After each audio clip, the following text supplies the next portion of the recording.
Good morning, and call this meeting of the Aviation Subcommittee hearing to order on looking forward to the future of America's aviation maintenance and manufacturing workforce. I want to see.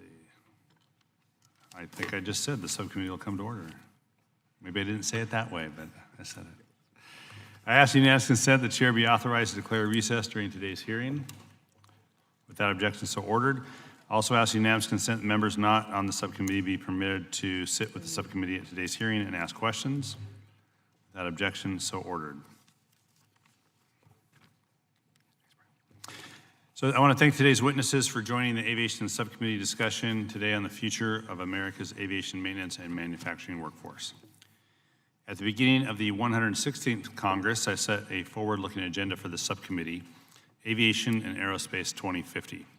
To focus on fostering technological innovation, ensuring safety, and improving the nation's competitiveness in the global aviation and aerospace marketplace. To ensure the U.S. remains at the forefront of aviation and aerospace, industry, federal agencies, and Congress must continue to explore how to recruit and train the future aviation workforce. Maintenance and manufacturing are key reasons why the U.S. aviation and aerospace industry is such a powerful economic engine. This topic hits particularly close to home for me. The Pacific Northwest is the aviation capital of the world. In my home state of Washington State, more than 136,000 highly skilled aviation workers produce an estimated 1,400 aircraft and unmanned aircraft systems, or UAS, each year. Snohomish County, where I was born and raised, and I get to, in part represent, is home to nearly 50% of the aviation and aerospace jobs in my state. In 2018, Congress passed the longest Federal Aviation Administration reauthorization in decades. The bipartisan 5-year law includes a comprehensive workforce development title to support important aerospace jobs across the U.S. and to help the aviation industry prepare and diversify its future workforce. Among its provisions, the law authorizes a key aviation maintenance workforce grant program to support the education and recruitment of aviation maintenance technicians, establishes a Women in Aviation Advisory Board to encourage women and girls to pursue rewarding aviation careers, and includes my provision to create a new Youth Access to American Jobs and Aviation Task Force to encourage high school students to enroll in aviation manufacturing, maintenance, and engineering apprenticeships. And on today's first panel of witnesses are Kathryn Lang, the FAA's Senior Advisor for Aviation Workforce Outreach, and Heather Kraus, the Government Accountability Office's Director of Civil Aviation Issues. So today, Ms. Lang, I expect your testimony will offer substantive updates on the administration's efforts to swiftly implement the FAA reauthorization bill's workforce requirements and other efforts to address aerospace workforce-related challenges. And Ms. Kraus, I look forward to hearing more about the barriers to enhancing the workforce development pipeline. While globalization and the emergence of new markets present opportunities for American aviation, there are challenges. For example, according to the Aviation Technician Education Council, 30% of the aviation maintenance technician workforce is at or near retirement age. And although today's hearing focuses on the U.S. aviation maintenance and manufacturing workforce, the issues faced by U.S. aerospace employers are reflective of broader issues across the industry. Witnesses on our second panel play an important role in the aviation maintenance and manufacturing pipeline, and I have seen firsthand how some of this federal funding is having a positive impact on the recruitment of a more diverse aviation maintenance workforce in my state. Women currently make up less than 3% of the aviation maintenance workforce nationwide, but with the aid of a National Science Foundation grant, Everett Community College's Advanced Manufacturing Training and Education Center, or AMTEC, is partnering with local school districts and the industry to increase recruiting of women into its aerospace technicians program by 30% over the next 3 years. I've also visited Edmonds Community College's Washington State Aerospace Training and Research, or WATER Center, located at Payne Field in my district, where with the help of GI Bill benefits and other financial assistance programs, students learn the skills necessary for high-wage, high-demand aerospace and manufacturing jobs in just 12 weeks. Aviation High School and Vaughn College in New York are here today and are innovative educational leaders whose programs produce future aviation maintenance technicians and engineers. So Mr. Jackson and Ms. DeVivo, when you're on the panel, on the second panel, I look forward to hearing more about your efforts and what the FAA or Congress can do to improve outdated maintenance curricula and to reduce the amount of debt for students. Key employers like Delta Airlines and Republic Airways will shed light on recruiting and retaining skilled workers. So Mr. McDermott and Ms. Donati, I am interested in hearing more about your company's work to expand the pipeline of qualified workers, particularly to women, people of color, and other historically underrepresented groups. And lastly, manufacturers like Gulfstream depend on a skilled workforce to remain competitive in the U.S. and abroad. So Mr. Neely, when you're on the panel today, I look forward to hearing your recommendations on addressing the skills gap and what is on the horizon for U.S. maintenance and manufacturing workforce. The future of America's aviation maintenance and manufacturing workforce is bright, but it is clear Congress can do more to ensure the U.S. remains at the forefront of aviation and aerospace.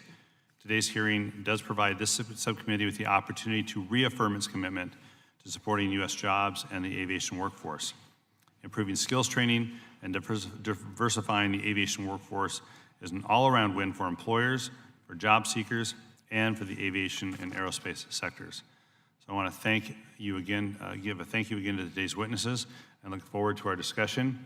And with that, I want to now turn to the ranking member of the subcommittee, Mr. Graves, for an opening statement. Thank you, Mr. Chairman. I'm always offended every time I hear you come up here and talk about all the high-tech things you have going on up in the Pacific Northwest. We have Mardi Gras, alligators, king cakes. You don't hold a candle to us. That's right, we do. Clay Higgins even. Cajun John Wayne. Y'all look that up on YouTube at some point. It's worth it. As the chairman said, we had our opening hearing on Aviation 2050, and it was a fascinating hearing because we had the opportunity to truly look to the future of aviation. To sit and talk about the aviation, supersonic passenger travel, to talk about the role of drones and other new technologies delivering everything from food to parcels to people in regard to urban aerial transportation. And of course, commercial space travel, commercial passenger passenger space travel. It really is extraordinary to think about the future. The aviation industry today is the largest sector in terms of our net trade benefits. We do more exports of aviation materials or aviation related technologies than any other sector. It's a very important part of our economy. In fact, according to a 2016 FAA study, it constitutes $1.6 trillion in annual economic activity, supporting millions and millions of jobs in the United States, and a couple of them are up in the Northwest, I believe. So this is really important, but when you start projecting forward, the aviation industry has found that we're looking at shortages to the tune of 754,000 jobs over the next 20 years in terms of maintenance techs, and 790,000 jobs in terms of pilots. This doesn't even take into consideration the innovation that I noted. So let me go back through that again. We've got this huge future in regard to the future of aviation, the innovation, the technology that is before us. We have the nation that has led this, and it is a very important part of our economy. It's an important part of our exports in the United States. But we're looking potentially in some sectors of aviation, looking at over half of the workforce being proximate to retirement age. So we've got to make sure that we're all collectively working together. And I want to emphasize that, all of us, because this is not, Ms. Lang, as you well know, this isn't all on the shoulders of the FAA. While you do play a role, and one thing I want to make mention of, and I know the chairman shares the concern and the priority, is updating the curriculum. The current curriculum was written before I was born. I don't know, maybe that's not that old, but I think it is. We need to make sure that each entity is focused on their respective role. I know that Republic Airlines has recently invested in a training academy. Again, I know, Ms. Lang, that you are working on updating the curriculum, which is something that's very important. We need to make sure that we're working with our aviation schools, including in the state that I represent, Louisiana Tech University has an aviation program, to ensure that we're attracting the appropriate students into the right curriculums. And The chairman noted the huge opportunities we have in terms of diversity with African Americans, with women, Hispanic, and other populations that are clearly underrepresented in the repair fields as well as in the mechanic fields. So look forward to working with all of you. Looking forward to the FAA and GAO testimony in terms of your suggestions and recommendations, and in particular looking forward to hearing your thoughts on how the FAA authorization bill we did in 18, which had a workforce title, will help to address some of the challenges we have before us. With that, Mr. Chairman, yield back. Thank you, Representative Graves. Now turn to the ranking member of the full committee, Representative Graves of Missouri. Thank you, Mr. Chairman. I appreciate it. This hearing is very important, and I appreciate you doing this. The pipeline of people seeking careers in aerospace has been running low for years. We know that. And projected growth in the commercial aviation, makes an already serious situation even more critical. Aerospace careers, including piloting, maintenance, manufacturing, engineering, they offer pathways to well-paying careers that are in demand. These are the kinds of jobs that you can raise a family on while also having the flexibility to find work in just about any part of the country. And despite these benefits and despite the demand, companies across the aerospace industry, they do face challenges recruiting and retaining well-qualified professionals. At the same time, the industry is contending with forecasted growth. It also faces an impending baby boomer retirement wave, workers moving to other industries, and high barriers to those who might want to pursue an aviation career. Congress recognized the impending workforce crisis and responded by including an entire aviation workforce, as was pointed out by Ranking Member Graves, title in the 2018 FAA reauthorization bill, including my bill to invest $5 million in aviation technician workforce training. Much of the work that was directed by that law is underway, and I look forward to hearing from the FAA and the GAO about those efforts. Additionally, there have been several bills introduced this Congress to address aerospace workforce shortages and entry barriers. And I wholeheartedly support the efforts to deal with the barriers to entry and ensure a steady, more reliable pipeline of well-qualified and diverse aerospace professionals. I look forward to working in a bipartisan way to address the workforce shortages. But I do believe that we have to be very thoughtful in addressing the workforce needs. The FAA should not be replacing the role that industry and other government agencies must play in these efforts. And I know several on the panel and throughout the industry have programs in place to help attract new workers, and I look forward to hearing more about how the FAA can complement those efforts.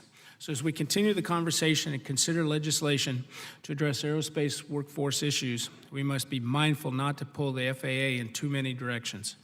As I said in the beginning, this hearing is very important. It is important not just to the future success of the U.S. aerospace industry, but to the hardworking men and women who make up the aerospace workforce. With that, I look forward to hearing from our witnesses, and I thank everyone for being here, and I yield back the balance. Thank you, Representative Graves, Ranking Member. I want to now welcome the witnesses on the panel. Ms. Kathryn Lang is the Senior Advisor for Aviation Workforce Outreach at the Federal Aviation Administration. And Ms. Heather Krause is the Director, Physical Infrastructure Issues at the Government Accountability Office, or GAO. Thanks for being here today. We look forward to your testimony. Without objection, our witnesses' full statements will be included in the record. Since it has been included in the record, the subcommittee requests you limit your oral testimony to 5 minutes each. All right. With that, recognize Ms. Lang for 5 minutes.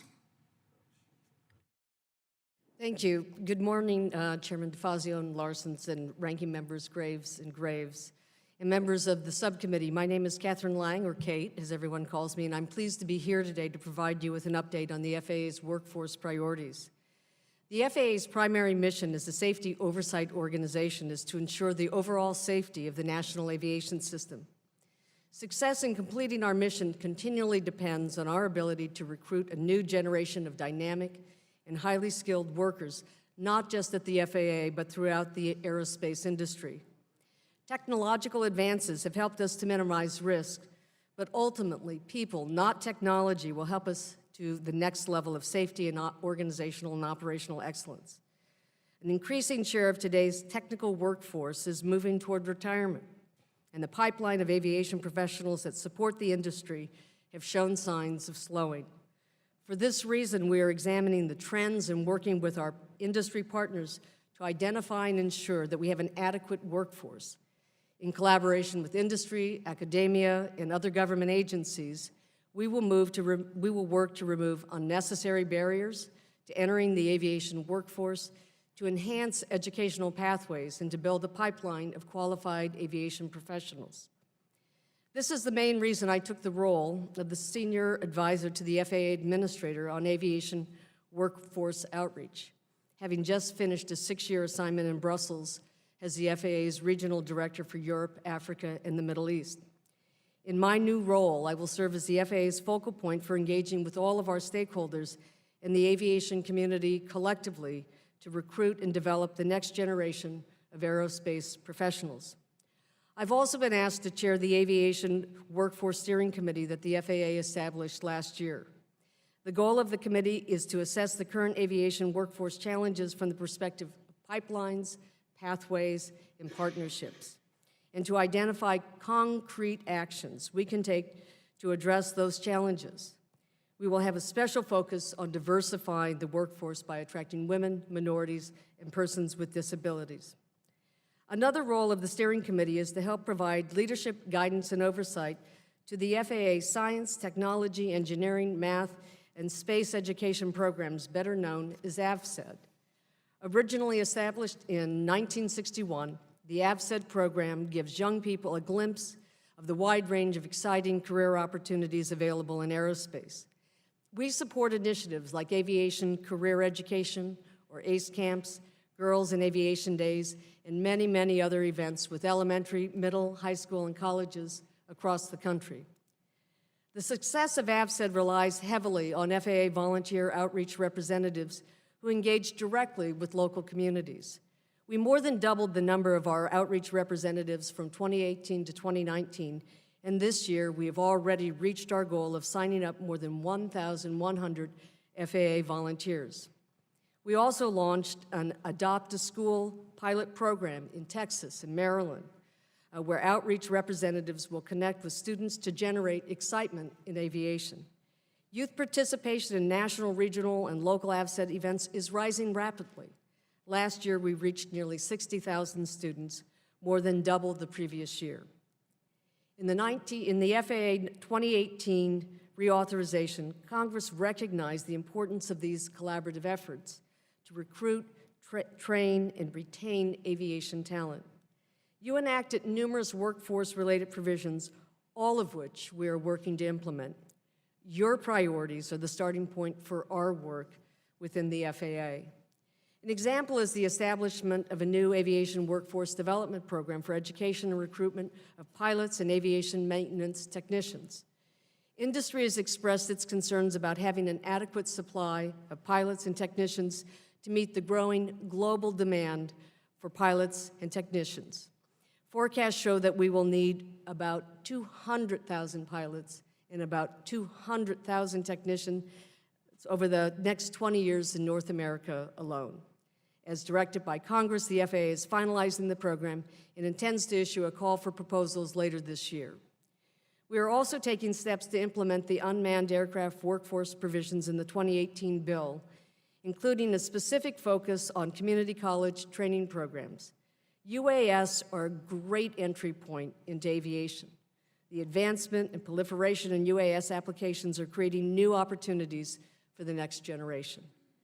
Also, as directed in reauthorization, last year we began the process of launching 2 advisory groups, one to encourage women and girls to join the aviation workforce, and the other to encourage high school students to pursue aviation careers. We are currently reviewing applications and plan to announce membership for both of these groups later this spring.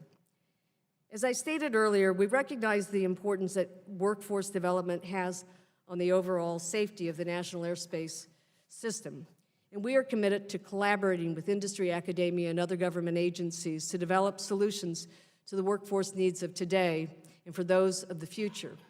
We are grateful for the support of this committee that you have provided in all areas related to workforce. Thank you. Thank you. I now recognize Ms. Krause for 5 minutes. Chairman Larson, Ranking Members Graves, and members of the subcommittee, thank you for the opportunity to discuss our work on the aviation maintenance workforce. Each year, hundreds of millions of passengers rely on airlines to get them safely to their destination, rendering public confidence and safety critical to the aviation industry. A sufficient supply of aviation maintenance workers is necessary for ensuring a safe and robust aviation system. Federal and aviation industry stakeholders have expressed concern over the capacity of this workforce to meet projected needs due to retirements, attrition, and the growing demand for air travel. In addition to these concerns, rapidly changing technology has implications for the training of this workforce. My statement today will focus on 1, what federal data reveal about the aviation maintenance workforce, 2, how federal agencies and other key stakeholders provide support in developing this workforce, and 3, FAA's progress in updating the curriculum and testing standards for mechanics. First, federal data reveals some information on the characteristics of this workforce. They show that there are roughly 330,000 FAA certificated aviation maintenance technicians as of December 2018. Over half of them are between the ages of 50 and 70, and 3% are women. In terms of the pipeline, FAA certificated roughly 8,600 aviation maintenance technicians on average each year from 2014 through 2018, and the most common pathway to becoming certificated is attending aviation maintenance technician or AMT school. Federal data on demand project an annual average of roughly 12,000 job openings, a growth of 3% annually for both FAA certificated and non-certificated workers in the U.S., from 2018 to 2028. However, there are some limitations to what the federal data can tell us about this workforce. For example, the number of individuals that are certificated likely overestimates the number of them working in the aviation industry, since the data do not identify how many are retired, deceased, or working in other industries. Also, there are no comprehensive data on the number of non-certificated aviation maintenance workers. Employers we interviewed expressed differing perspectives on the potential growth in the demand for aviation maintenance workers. Some, including small and medium-sized employers, said that they've experienced difficulty finding enough workers to meet their needs. However, others, including large employers such as major commercial carriers, said they've experienced less difficulty, but acknowledged the competitive market for aviation maintenance workers. To develop this workforce, various federal agencies, educational institutions, and businesses have programs that support individuals pursuing aviation maintenance careers. For example, DoD has a program to help service members translate their military experience, such as aircraft maintenance, into civilian occupations. The Department of Labor has a program that awarded almost $3.8 million in grants and contracts from 2014 through 2018 to promote apprenticeships for aviation maintenance workers. States, employers, and schools are also partnering on various efforts. For example, one repair station we interviewed started a program to recruit students out of high school. FAA has also taken some steps to engage and coordinate with these and other groups on aviation workforce development initiatives. Our report that issued last week identified opportunities for FAA to further enhance its workforce development efforts. In particular, we recommended that FAA leverage existing data and coordinate with other federal agencies to advance its goal of promoting a robust, qualified, and diverse aviation maintenance workforce. Finally, ensuring that aviation maintenance training and skill requirements are current is important because of ongoing and rapid changes in aviation technology.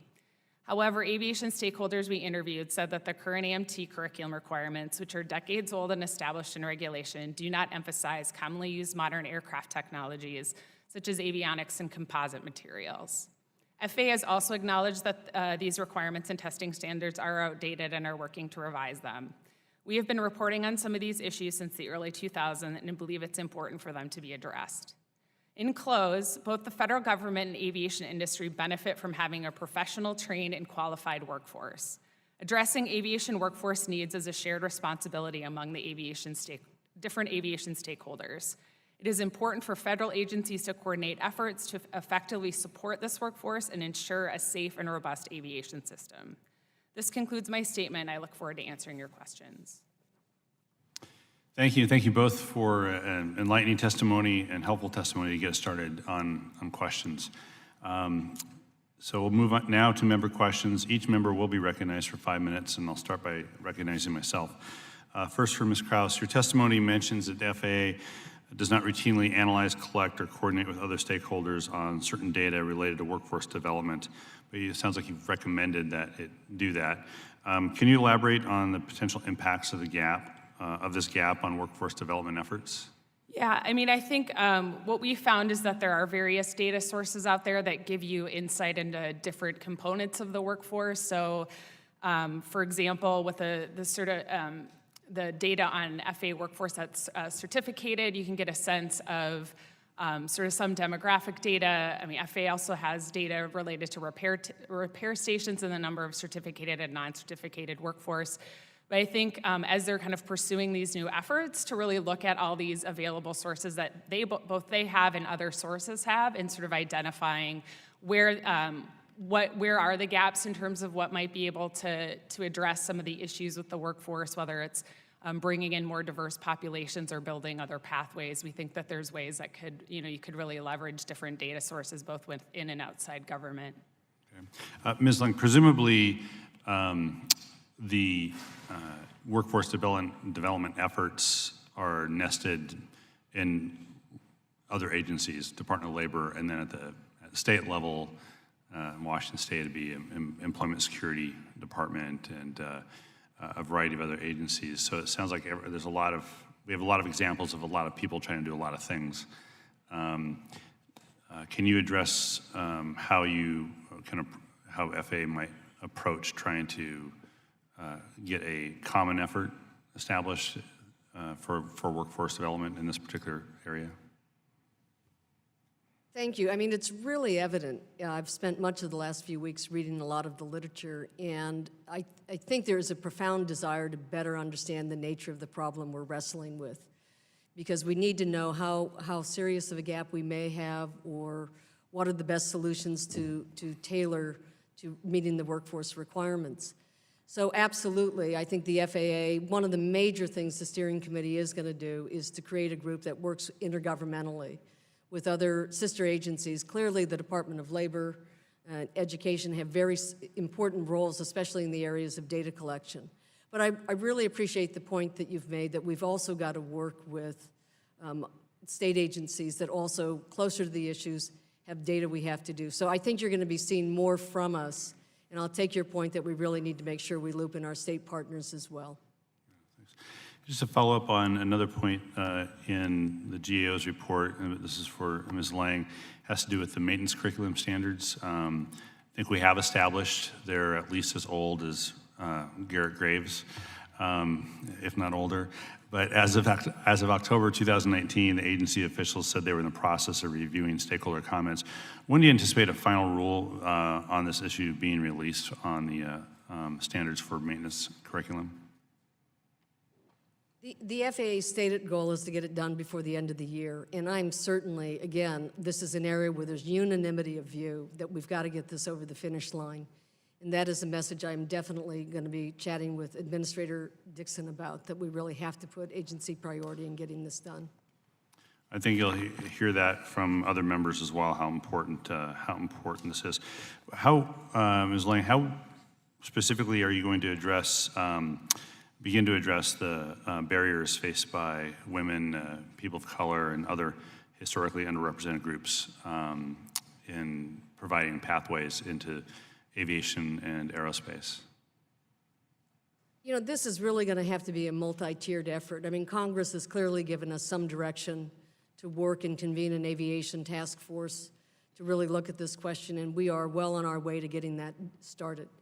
I think there's a lot of ideas out there. The FAA also has great partnership with our employees' associations, and we are working right now, we're trying to catalog with my colleagues in civil rights and human resources all the efforts the FAA has to make sure that we are on a path to promote those programs, but more importantly, that we begin to see some results and outcome as a result of those efforts. But frankly, this is something we all own in the industry. And as we really expand the outreach we're doing with our industry partners in academia, this has got to be front and center. We've got areas of chronic underrepresentation that simply have to be addressed, particularly in the maintenance area. Yeah, Ms. Krause, we have a very short time. On that last question, does GAO have any specific recommendations? I mean, I think we've just done work and maybe would offer that stakeholders have also emphasized the importance of increasing diversity and are looking at different pathways. So I think folks are interested in trying to address these issues as well. All right, thanks. With that, I'll now turn to recognize Ranking Member Graves from Louisiana for 5 minutes. Thank you, Mr. Chairman. Ms. Lang, as you know, the FAA recently had their statutory authority to actually promote the aviation industry removed in statute. How do you, with the huge influence that the FAA has over the pipeline of the workforce, how do you balance that role of safety regulator, yet to some degree advocate of industry and of those occupations? Could you talk about that a little bit? Does that question make sense? You know, it really makes a lot of sense. This is something I know the FAA has wrestled with since the Value Jet accident. And I think we really do understand that we have a responsibility to always preserve, without question, the efficacy of our oversight capabilities and the ability for the public to have confidence that we're always, first and foremost, putting safety forward. You know, but that said, there are clearly things we, and only we, can do as a regulator that get out of the way of things that are injuring the ability for the workforce of the pipeline to be developed. I think all of the interest in getting Part 147 finished is a great example that we need to stay current and modernize our regulations to keep pace with the changing demands and the new information and sciences that are available to us. So I think we've got to make sure we're doing everything to, you know, transparently balance both our role as a regulator and as our role to make sure that we're part of the facilitation and not part of the problem in advancing workforce issues. Thank you. Ms. Krause, analysis by the GAO found that there were hiring difficulties, workforce difficulties in aviation and aerospace. Could you, and I know you have extensive testimony that was submitted, but could you talk a little bit about sort of the cause and what you found there and how we may be able to help address some of those? And I want to reemphasize what I said in my opening statement. I think we need to be very careful about stepping on one another's turf or territory. I think there's a role for government. I think there's a role for industry. There's a role for our colleges, universities.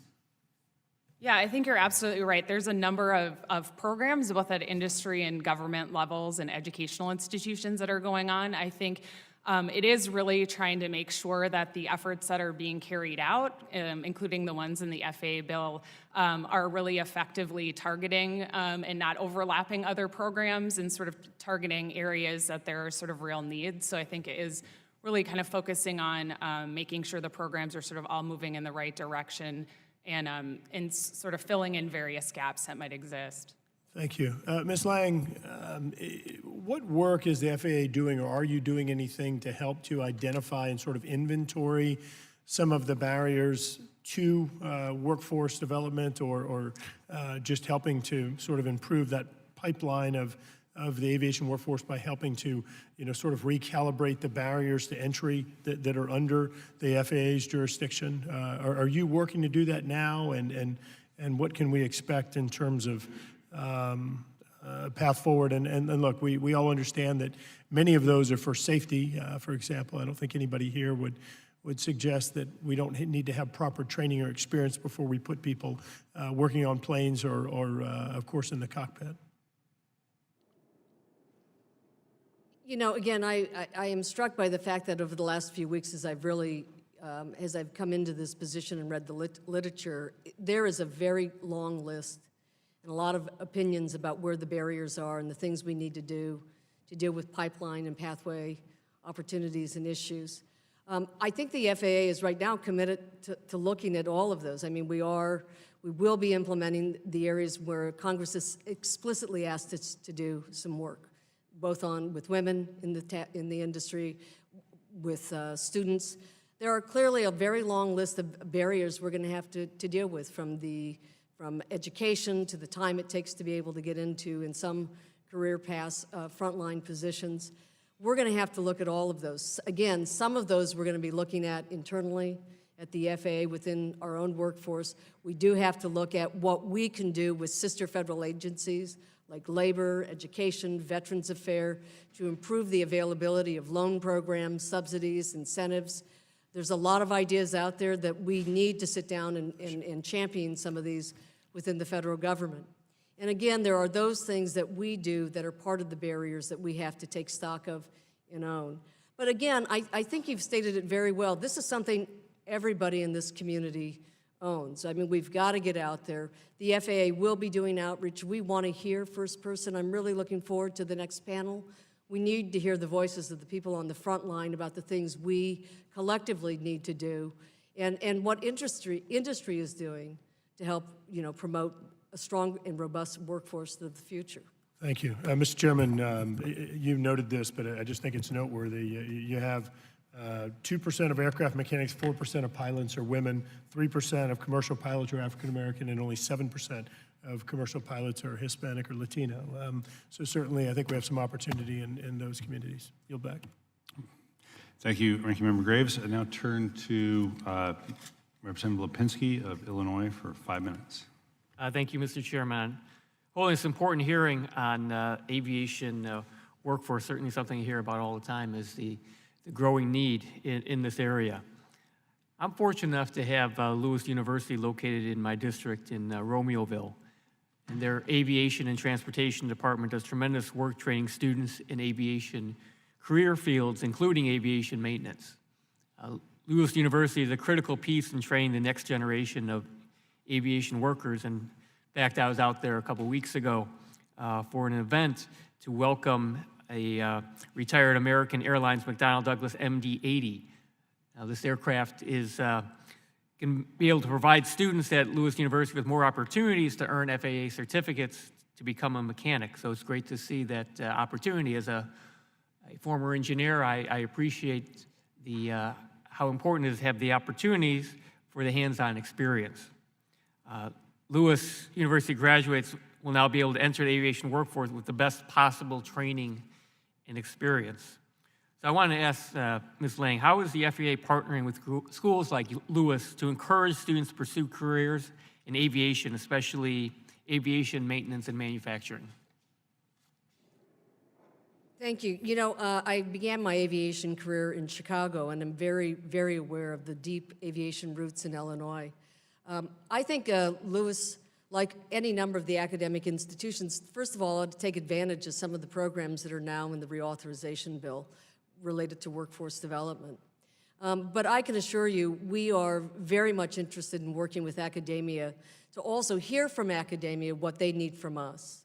One of the things we're doing at the FAA, when I joined the agency, we had a very robust STEM AVSET program in the field. And we are literally in the process of rebuilding that. And I think you can expect that our regional administrators and their outreach representatives are going to be going out to all of our aviation institutions and community colleges to see what we can do in partnership to advance STEM. So if you have particular ideas, please let us know. But they should absolutely be in touch with FAA as we double up our efforts in this area. Thank you. And I wanted to follow up on that with the issue that Ranking Member Sam Graves had raised in his opening statement.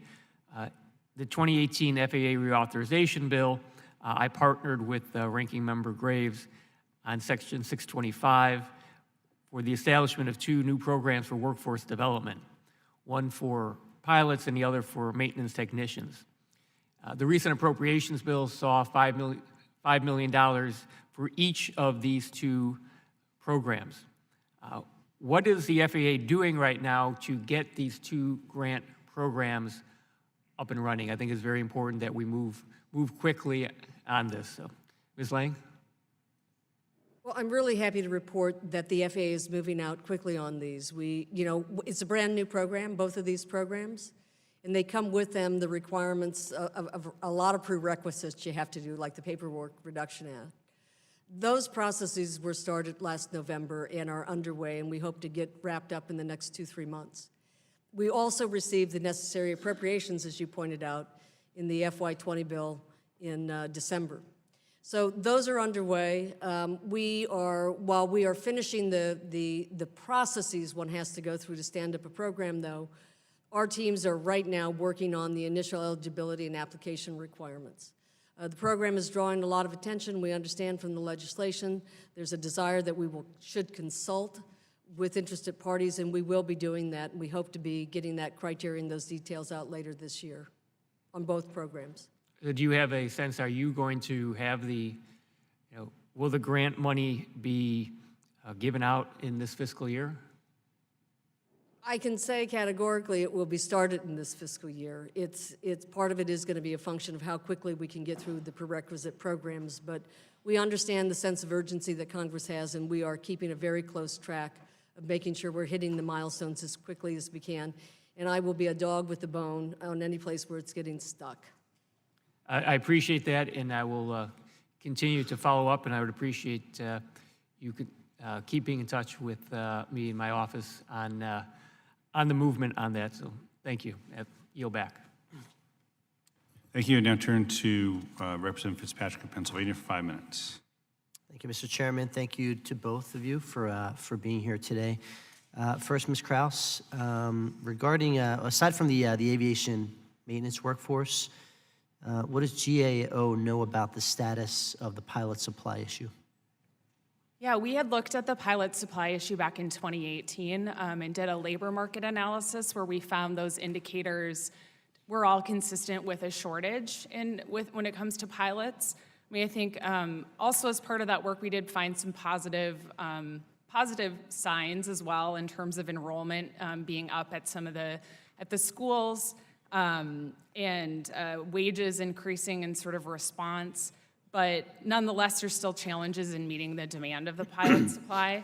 And so that we have found to be differing factors like the cost of education and sort of in retaining flight instructors. We have some work that's ongoing that'll further update that and kind of be able to provide more insight into that issue. Regarding the cost of degrees, what can you tell us about how much of a barrier that is for entry, and if so, what are the policy recommendations that you expect the study to recommend?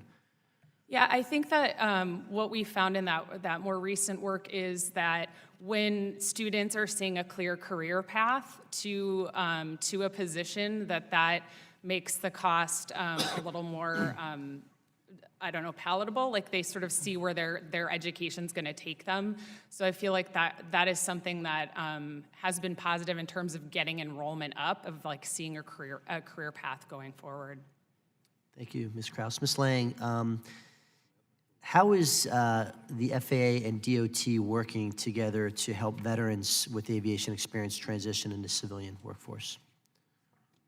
You know, we actually have a number of initiatives in this area. I will say that the department actually set up a program called Forces to Flyers, and that program is being conducted by DOT at the Volpe Center.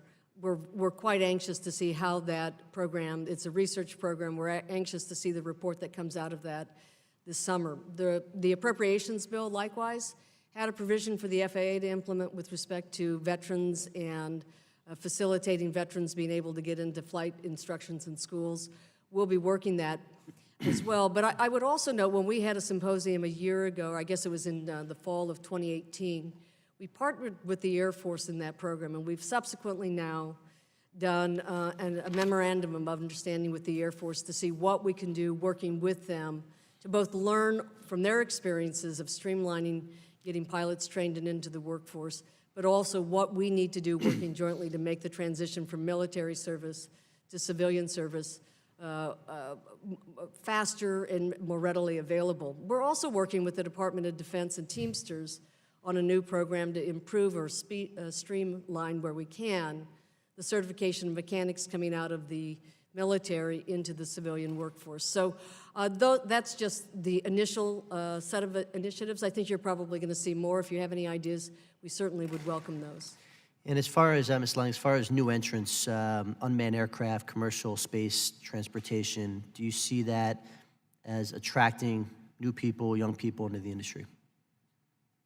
Well, the numbers don't lie. I mean, the number of registrations we have related to drones and pilot licensing and training and all of that, there's definitely, it is one of the areas of the buzz in the industry. And again, this is where we agree with Congress in setting up a program in the reauthorization to work with community colleges to see what we can do to develop curriculums and application process for CTIs or collegiate training programs related to drone activities.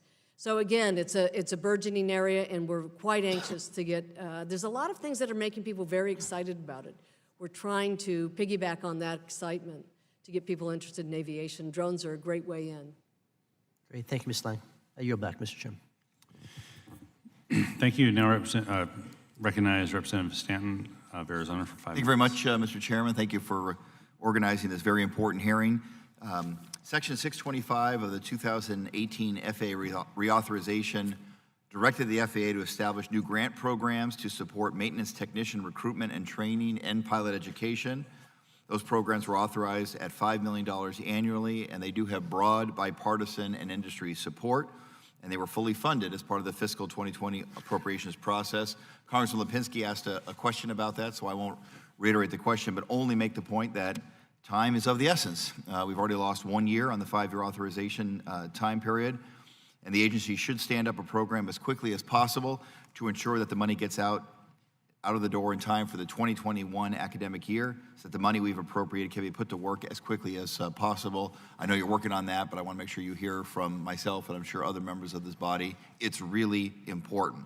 Question for Ms. Lang, although Ms. Krause, you can answer it if you'd like it as well. The FAA predicts more than 50% of the current science and engineering workforce in the industry is expected to hit retirement age, with half of the 330,000 FAA certificated mechanics and repairmen as of December 2018 between 50 and 70 years old. The GAO also reported that nearly 70% of employers in the aviation industry expressed hiring difficulties, specifically with respect to workers with craft skills, such as upholstery and cabinetry, which are typically gained through either technical training or community college programs. And just more of a general question, in your mind, what created this situation? It's a very difficult situation. We want to do as much as we can to solve it. So what created the situation? And of all the factors, which do you feel was the largest contributor? Ms. Lang first, please. You know, I have to tell you, I think the data and the discussion on that's pretty mixed. And I think what is clear, though, and where there's unanimity of view, is that we've got to deal with what the demand is on that in the future and look for new pathways and strategies to change those numbers and make sure we're on course for doing it. I don't think it's a single set of solutions on that. I had the opportunity to look at the testimony of the next panel.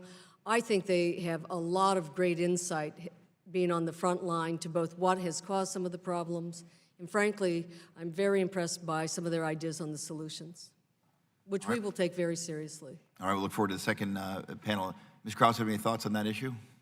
No, I just think when we've looked at sort of the challenges to the supply, there's been a variety of factors that have been raised. Things like EMT grads having some highly sought after skills, so they sometimes end up in different industries. Also, we've heard about preference for getting a bachelor's degree over a technical degree.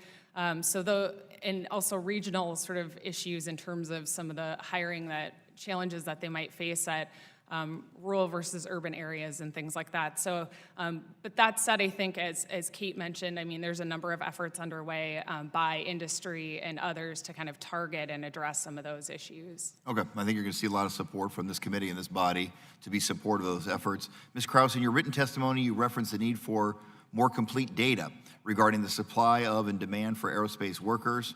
What do you think the FAA and this subcommittee should do to improve the availability of the data? I think the Aviation Workforce Steering Committee that's being stood up provides a real opportunity to kind of look at what data already exists out there and how it might be leveraged and how we might make connections between some of that data to better understand where some of the opportunities are to better support this workforce as well as identify gaps. So I think I'd start by kind of assessing what exists. Okay, thank you very much. Those are my questions for today. I yield back. Thank you, Representative Stanton. Now turn to Representative Gallagher, Wisconsin, for 5 minutes. Feels good to be up here, don't mind saying, as opposed to down there. Thank you for being here today. We really appreciate it. This may be also a question for the second panel, and so I hope I get a chance to talk about it as well. But I've heard from my local airports from Northeast Wisconsin that pay for aircraft mechanic or repair person can be quite high, but that's not necessarily reflected in job postings, especially in Wisconsin. You know, if the pay potential is indeed considerable, we would expect that demand would be higher. Maybe to GAO, in your research, can you explain the pay potential for mechanics and repair personnel and how that factors into this discussion? I think when you look at the aviation maintenance workforce, it is a wide range of skill sets that support that workforce. You have everyone from FAA certificated mechanics, certificated repairmen, as well as non-certificated workers who are overseen by those certificated workers. When we've looked at the BLS data, the wages are wide-ranging. They range from about $37,000 to $98,000. So it is a wide range, which would be expected given the sort of wide variety of skills and experience that workforce has. Is the primary variable that explains the range geographic, or? I'm not sure that we've looked specifically at that, but we could follow up. That'd be great. And how long does it take to get to higher pay grades? I mean, have you done an analysis of just sort of the evolution of careers, whether you're an aircraft mechanic or repair person, and what are the advancement opportunities? Yeah, I mean, I think in terms of maybe from the education to the certification aspect, I mean, it's usually around 1 to 3 years that it takes to become a certificated mechanic, and then experience after that. I think you have the non-certificated workers that can develop work experience. I mean, I think on-the-job training is a big aspect of a lot of the maintenance workforce, so I think that there's varying channels that you can take to develop skills. Great, thank you. And we would love to follow up with GAO on this. And then Ms. Lang, I just would ask, and I apologize if I missed this, I'm shuffling between 2 different hearings, but have you seen any success in terms of programs to transition veterans with aviation experience into the civilian aerospace industry? What programs are out there that you think are worth doubling down on that have proven success?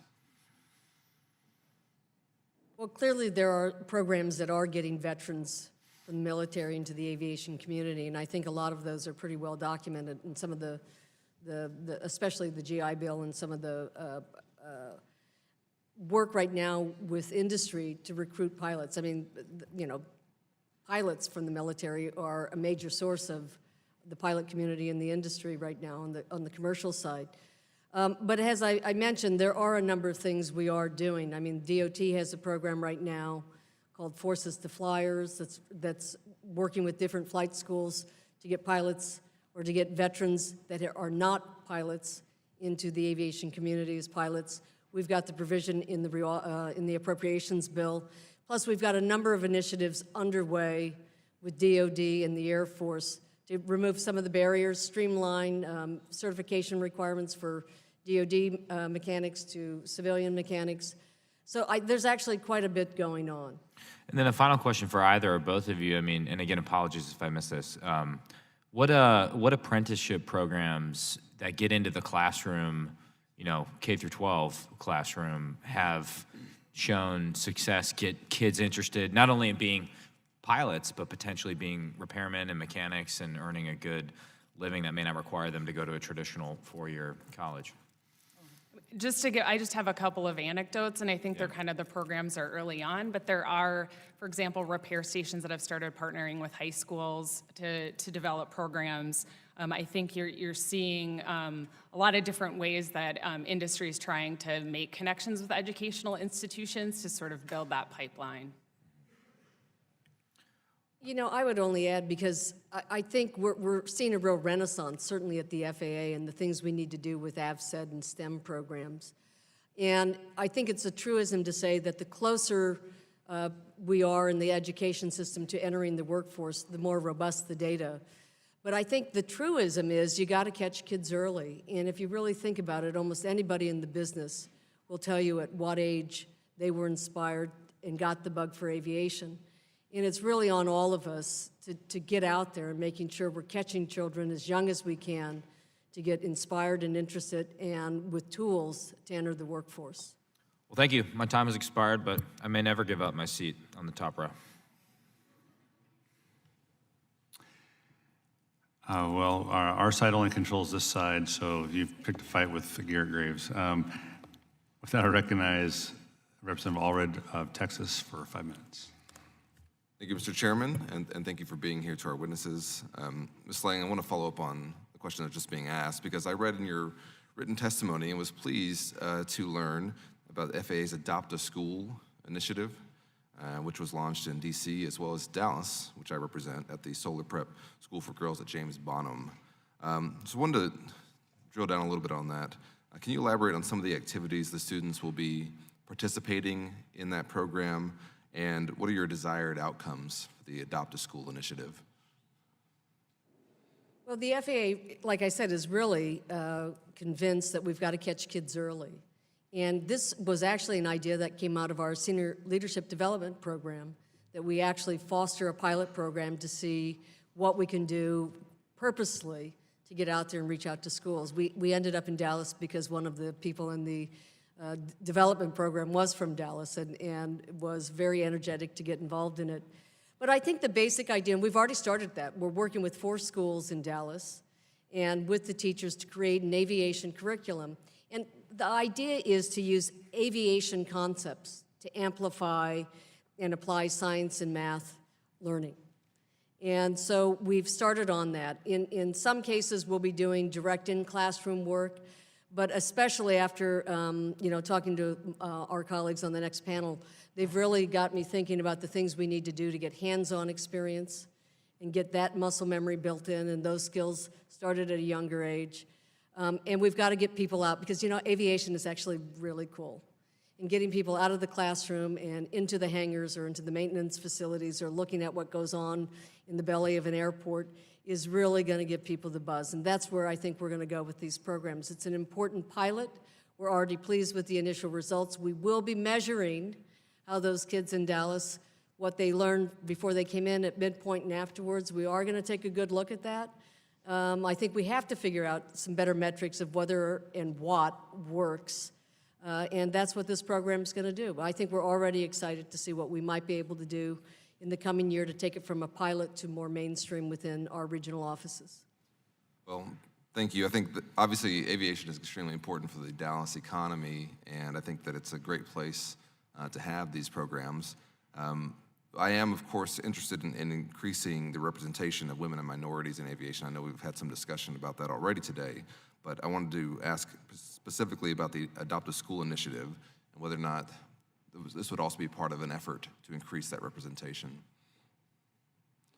Absolutely. I think it's a great point. I can't tell you specifically how the selection of these schools was done in this case. But I can assure you a major focus of the steering committee is going to be working on what we're doing nationwide to go into those school districts where we've had areas where it's been tough to recruit into the community, and that's women, it's minorities, it's people with disabilities. I hope we will have much more to report to the committee on what we've already been doing, but also some of the things we in industry and academia need to do together. And more importantly, we really need to start showing the dial move on how those numbers are changing. Yeah. Well, I would encourage you to implement measures to study how that's impacting and whether or not there's any success there, and to report that back to us as well. I'm very interested in that program, and I think it has great potential. I want to thank you for doing it in Dallas. I want to go quickly to the GAO study, though, and the recommendations that were issued there, and just ask you whether or not you plan to implement those recommendations or what your plan is in terms of collecting data and improving diversity in the workforce. That's to you, Ms. Lang. Well, I have to say, I read both the 2014 GAO report and then the one that was just issued last week, and it was really discouraging to see that the numbers hadn't changed. And I think someone earlier asked, how is that possible? And I think we really have to get in there and really do a forensic on why that's happening and what we have to do and come up with better strategies, because obviously what we've done isn't enough. There are some recommendations in the study, and do you have any plans on implementing any of those, or are you in the process? Yeah, absolutely. I mean, I think the report just came out, and I think the FAA is examining all of those, but I think we're trying everything on at this stage of the game. I haven't ruled any of those out.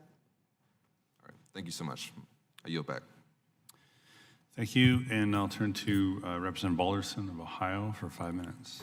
Thank you, Mr. Chairman, and thank you, both of you for being here today. And it's encouraging that this committee and the chairman have advocated for workforce provisions.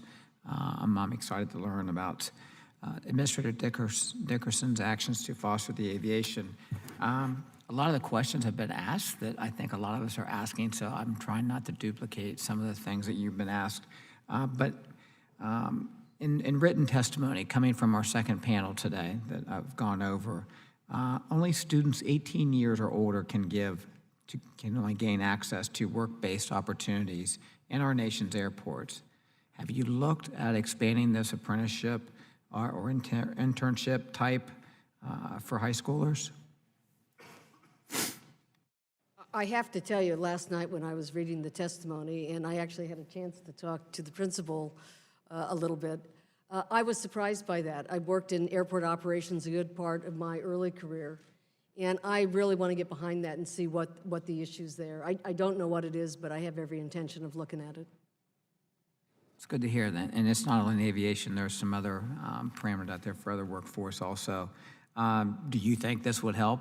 I mean, I think you answered the question already, but do you think this would help with recruitment to get younger kids engaged in this for firsthand experience? You know, throughout my career, I mean, getting kids on the front line and first person, not just the textbook, really does light up the eyes of kids and inspires them. So I think whatever we can do to get kids out into the aviation community and really having those opportunities, and there's so many great programs out there that do just that and have a lot of success stories for them. So yeah, I think if there are good ideas out there that we think can help, we should try them on. Okay. Thank you, Mrs. Lang. Mr. Chairman, I yield back my remaining time. Thank you very much. We've got, I recognize Representative Lynch of Massachusetts for 5 minutes. Thank you, Mr. Chairman, and the ranking member for holding this hearing.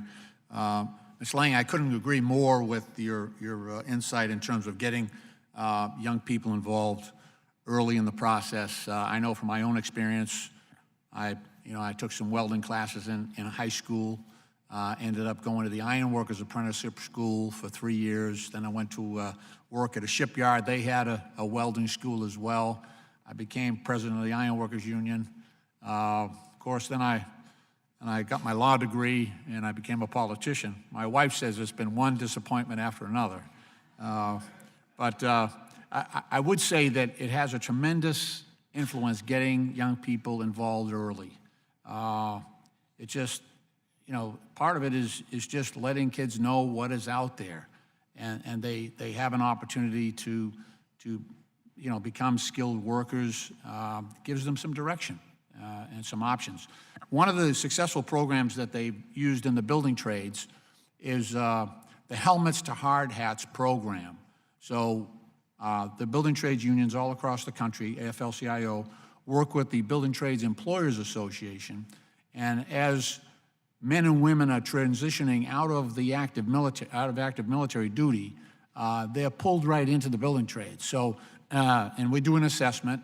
If they're already highly skilled enough, they'll just take them in as full journeymen and journeywomen members.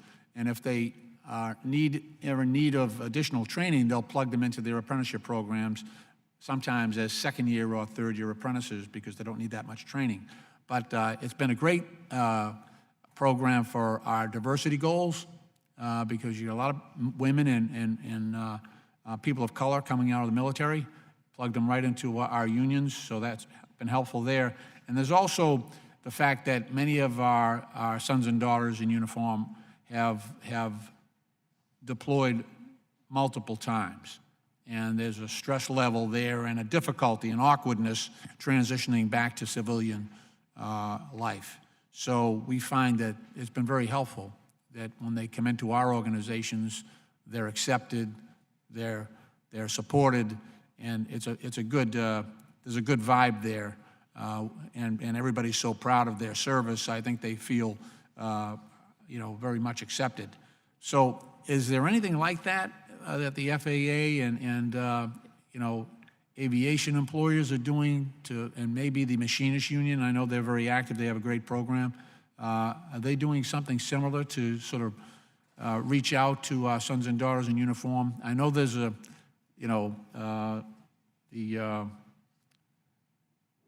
there's an effort ongoing when people are reaching that point of transitioning out of the military. They have it on Armed Forces television when you're over in Afghanistan or Iraq. You see it all the time. It's constant. But is there any active program going on with the FAA to try to facilitate that? Well, first of all, thanks for the tip on the helmets to hard hats. And I think that's definitely something I'd like to reach out to our union partners to learn a little bit more about. I mean, I think there are a number of internship programs. I think there's work we're doing with DOD. We've talked about some of that already. I'm impressed by, this industry, I don't want to say is waking up, but you see a lot of innovation occurring now because there's an awareness that we actually have to do things that are creating pathways much earlier in people's careers and getting them hooked in. Yeah. So I think, I'm sorry, go ahead. No, so, Ms. Kraus, how much of this mismatch or the gap that we're seeing on the aviation mechanics side and technician side is a result of competition with some of the other disciplines? Because we've got, kids that have any type of acumen in engineering have so many choices now, right? Computer science, bioscience, chemical engineering, all of that. How much is that, some of these, maybe they're higher paying or more promising disciplines are pulling people away from the aviation industry? I think it's an issue that's difficult to quantify, but definitely something we've heard from stakeholders as we spoke with them. They've talked about AMT schools, students in those schools having a highly sought-after skill set in other occupations that do have, can have better wages or better working conditions. So things like amusement parks, NASCAR, industrial heating. So those are other areas that they, might pursue. So that. Thank you very much, Mr. Chairman. My time has expired. I yield back. Thank you very much. I want to turn now to the gentleman from Minnesota, Representative Stauber, for 5 minutes. Thank you, Mr. Chair. I appreciate it. I appreciate both your testimonies here today. Ms. Lang, in 2016, a report done by Boeing showed more than 40% of the current pilots flying for major airlines will meet retirement age by 2026. Can you please discuss what the FAA is doing to address this projected pilot shortage? We're very aware that industry has a great deal of concerns about the pilot pipeline. And clearly, on the one hand, it's good news because we have robust forecasts for growth in aviation, both in terms of traffic levels and in the fleet. But we are also aware that we've got to get our arms around what are potential impediments. We've got to get people attracted to aviation, but I think my colleague from GAO put it well. In light of the costs associated with entry, especially on the pilot side, the more we have programs that give them confidence that they're going to get a rate of return on that investment, probably the better we're going to do. And a good portion of the work that our steering committee is going to do is, first of all, look at what we can do with other sister government agencies to create better access and affordability on education, making this career path more affordable, and the access to loans and so forth is something very important we have to do. We have to look at what we can do on the regulatory end, but most importantly, I think we have got to collectively come together as an industry to look at what we all have to do in our respective roles to really feed that pipeline and get people interested in it. And take the long view. I mean, I think we have to start not just at the workforce we need today, but also the workforce we need 10 years from now and 20 years from now. What is our level of investment in making sure we're priming that pump? And a couple follow-ups. The current age for commercial pilots as retirement is 65, and that was changed in 2009 from 60 years old. Is raising the mandatory retirement age, which hasn't been raised in 11 years, part of the discussion at the FAA? Well, I will tell you truthfully, that's a bit out of my swim lane. But that said, because I've never minded my swim lanes too well, I would offer this. On the one hand, there are an awful lot of ideas about the things we can do as a regulator that could do things to get up to date on the capabilities of modern science, medical information, technology, all of which will safely allow us to think in different ways than we have in the past. I have not had a conversation with at FAA with anybody on it. I am aware that different parts of the world have raised the age limit to 67. I think those are worth looking at and examining both the safety case, the medical case they made in doing that. I'm old enough to have been around when the debate began on moving from age 60. It took a lot of rigor, and it took a lot to build public confidence that we can do that safely. And I think that's one of the things that will at least be on the list of things to examine and explore what are some of the practices in other parts of the world. Thank you. Just a comment, you had talked a couple of minutes ago about the importance of ensuring that the aviation is front and center. What are you doing for the high schools and even in the colleges to promote and working with other governmental agencies to promote aviation and to promote the industry in general? You know, we see the high schools, bring the building and construction trades in, for example. What is the aviation doing, and what do you see the push for the industry to move forward? You know, again, I think there's an awful lot we need to do. On the one hand, I'll be perfectly honest, as I mentioned before, much earlier in my career, FAA had a very robust program in the field on STEM and AVSED, where we're working with all ages, and I mean from kindergarten all the way to postgraduate work. We have some activities we've kept doing, but we really are in the process of rebuilding that program up. I don't know how it began to atrophy in certain parts of the agency, but frankly, we do have to build it up again. I also think that we really need to listen with the long ear to our aviation academic counterparts on what it is they need us to be doing to improve their ability to get more people into the pipeline. Thank you very much, and my time's expired. Back to you, Mr. Chair.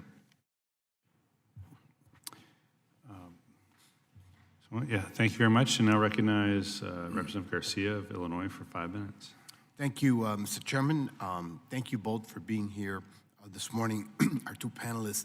I'd like to begin with Ms. Lang. Last year, Congressman Hank Johnson and I made an effort to increase funding in the FAA's Minority Serving Institutions intern program. And although minorities make up 40% of the U.S. population, 75% of aerospace engineers are white. I, of course, hail from a predominantly Latino district. According to the Equal Employment Opportunity Commission, only 7.8% of the FAA's workforce is Latino, though we make up about 16.8% of the total workforce. These disparities are exactly the issues programs like the Minority Serving Institutions Intern Program at the FAA seek to resolve, as you know. Can you share with me what strategies the FAA currently employs to diversify its workforce, and do you think that these initiatives are adequate? And finally, should the FAA do further to ensure its workforce is reflective of the broader U.S. population? Clearly we need to do more, and because the numbers don't lie. And so I do think we're going to have to work on examining the programs we do have, and we do have some. We do have programs with our employee associations. We have programs with minority serving institutions where we have internships. I think last year we did about 150. And we worked in close partnership with Hispanic and Black universities on those programs. But the numbers aren't changing as rapidly as they ought to. Yesterday, I had the opportunity to chair my first steering committee meeting, and I think we collectively agreed we are going to have to do a more focused effort, both within the FAA and with industry, in improving these numbers. Any sense what that could be?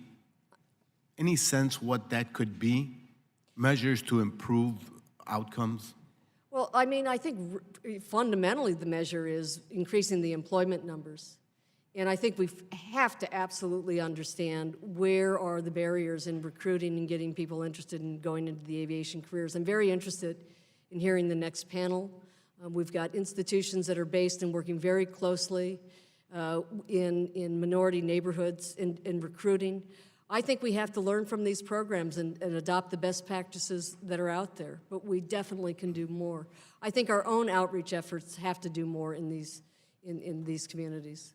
Okay, thank you. Ms. Cross, in 2015, the FAA issued a proposed rule to modernize the aviation maintenance technician educational curriculum. I understand that there have been growing concerns about the aging curriculum, which is exacerbating a skills gap in the workforce, coupled with a retiring workforce. This is cause for concern. Would you agree that a modernization of AMT curricula is overdue? Yeah, we would absolutely agree that this is an issue that needs to be addressed. When we've talked to stakeholders about sort of the implications of the outdated curriculum, some of the factors they cite is really kind of having to focus on both new and old technologies. Companies talk about having to provide gap training in terms of filling in some of those skill sets. So we do think this is an important area to address. And would you also agree that while modernization of the AMT curriculum and maintaining minimum safety standards must remain a top priority? Given the mission of FAA, safety is very important. So what steps is the industry or the FAA taking to advance its 2015 rulemaking or other initiatives to address the aging curriculum for AMT certification? For either one of you. Well, I can say that we definitely have got to get this thing done, and there's unanimity of view that it is late and overdue. The FAA did a rulemaking that we began, I believe, in 2015. The ideas came in, there were new ideas we hadn't complicated that put us back into doing a supplemental rulemaking last year. Our goal is to get that out, and we understand the interest of this community and this committee that get done quickly. Thank you. Thank you, Mr. Chair. I yield back. Thank you. Recognize Representative Woodall from Georgia for 5 minutes. Thank you, Mr. Chairman. Thank you all both for being here. I was interested in the GAO report, not the one that you wrote, Ms. Krause, but the one that was written in 2003 that said the very same thing that the one you wrote said. And so my question is for you, Ms. Lang. A lot of excitement about your arrival in this spot at this time. I look forward to having the conversation with the next panel. But I'm wondering if FAA does have a continuing and growing role in aviation maintenance certification, or if that role needs to turn and begin to decline. We've got Delta folks coming up next. They've been innovating a lot over the last 60 years. Gulfstream folks coming up next. They've been innovating a lot over the last 60 years. We can't get new regs out for our maintenance technicians in the last 60 years. That doesn't tell me that you need to hurry up and get these things out so we can have them in place for the next 60 years. It tells me that maybe that Gulfstream has a better shot at identifying the right skill sets for its mechanics than you do, as talented as you are. As you look forward, since you don't mind getting out of your swim lane, do you see a continuing and growing role of FAA certification, or do you see a possibility that maybe you're working more on hooking up with high schools and developing minority interest and working on STEM programs in colleges, but that Gulfstream can determine for Gulfstream what it needs, and Delta can make sure it's partnering with good partners to get Delta what it needs? Well, I think the first answer is we've got to do our job. I mean, look, the FAA puts high priority in the rulemaking process on safety critical rulemakings and procedures. But if I could just interrupt you for a second, that just can't possibly be true, right? 60 years of delay can't be high priority. GAO recommending that changes happen in 2003 can't be high priority. It's not your fault, right? It's different administrations, it's different parties, but it's not high priority. It may well be the lowest priority. The minority retention programs, we've set those up. The STEM development programs, we've set those up. The changing safety training maintenance requirements, we are not doing anything at all. What can I say but point taken? I think the FAA needs to get the lead out and get this rule done. I mean, it is a rule everyone agrees is out of date. So first and foremost, we've got to do our part in getting that rule out, and we are committed to getting that done. I think you raise an interesting question, again, on this swim lane issue, is to ultimately what is the regulatory role for the FAA going forward in curriculum development if we can't find a way to do it with agility and real-time adaptability. And that's what I'm hearing. You know, it raises a lot of questions I think we need to have follow-up conversations with this committee on, because these are really important safety questions. There are a lot of industries that not only do the certification, by that I mean the testing and practical exams, but they also establish the curriculum as a precondition to doing that. Now, you see that on the finance sector, and I think we all would have to answer the mail on why we would have a lesser standard and get out of the curriculum business on the safety side. But that said, we have to do it in a way that remains current or it's not useful. So first order of business is getting out the rulemaking we have in hand, and we are committed to doing that. But I think there's a longer conversation to have about what we need in order to stay agile and adaptable to a very fast-changing pace in technology. Ms. Krause, as I mentioned, folks are excited about Ms. Lang being in this job, and if anybody can get it done, she can. I'll ask the other stakeholders when they come in panel two, but the stakeholders you talk to, is it obvious to everyone that the FAA has a continued role in curriculum training standards? And I don't mean a role in guidance and making recommendations. I mean a role that says, do it this way, or your folks can't graduate, so keep building those paper airplanes so that your kids can be trained for the 21st century. I think there are different approaches to take to addressing curriculum. I think the thing we would emphasize is the need to involve FAA to partner with industry and the Congress on how best to pursue that. I mean, we didn't talk with stakeholders on getting perspectives on that specific issue, but that should certainly be part of these conversations on how best to move forward.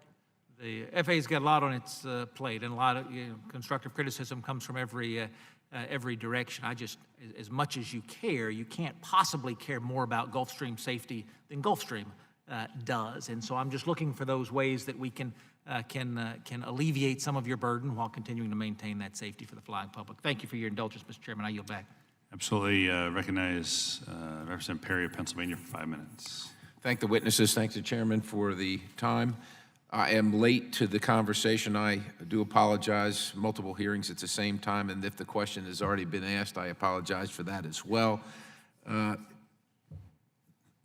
What is the projected release date if you have one of the final rule? And again, I apologize. I hope it's been asked, but if you can characterize that at all, and I probably don't have to go into different machinations about how we got to where we are and being late and so on and so forth, but what do you see? Well, I know by the FAA's internal standards we hold ourselves to, we try to get, if we've done a supplemental, and we did that in June of last year, the goal is to get the final rule out within 16 months, which would be this fall. This fall? Yes. And just, I hate to do this, but can you characterize, there's a lot of folks that are waiting, right? There's a lot of folks that are waiting, and they're trying to plan. So what does fall start on August 30th or September 1st, or when does fall start for the FAA? I think 16 months from June is October, if my math serves me. Okay. So we're looking for that in October. But listen, we understand there's a lot of interest in if we can, knock on wood, we'll make it, but hopefully we'll beat it. And I'll take that message home clearly. So just out of curiosity, I've been honored to work around a lot of mechanics, A&P folks in my career, but I've never been one, so you just assume they know what they need to do, and all the ones that I have been around did know what they needed to know and kept the aircraft safe and kept us safe. That having been said, what is the collaboration between the FAA and industry regarding the needs that are commensurate with the industry today, but it also includes the industry of the past, I'm sure. I'm hoping we're not spending a lot of time teaching people how to dope a wing, but at the same time, those things are still out there, and you have to have some some perspective on it. On the other hand, you know, we're getting into hypersonic flight and you know, unmanned use and all that kind of thing. So what kind of collaboration does the FAA do with industry and curriculum development? Well, some of it is done formally. I mean, obviously, the 147 process on the curriculum is a formal process, but it's clear we need to get current in making sure that, because we've got all kinds of new avionics that are out there, new composites, that we've got to get people, the curriculum, training people to the things that are out there toward a more performance-based as opposed to a prescriptive way of doing business, which is what the industry is doing.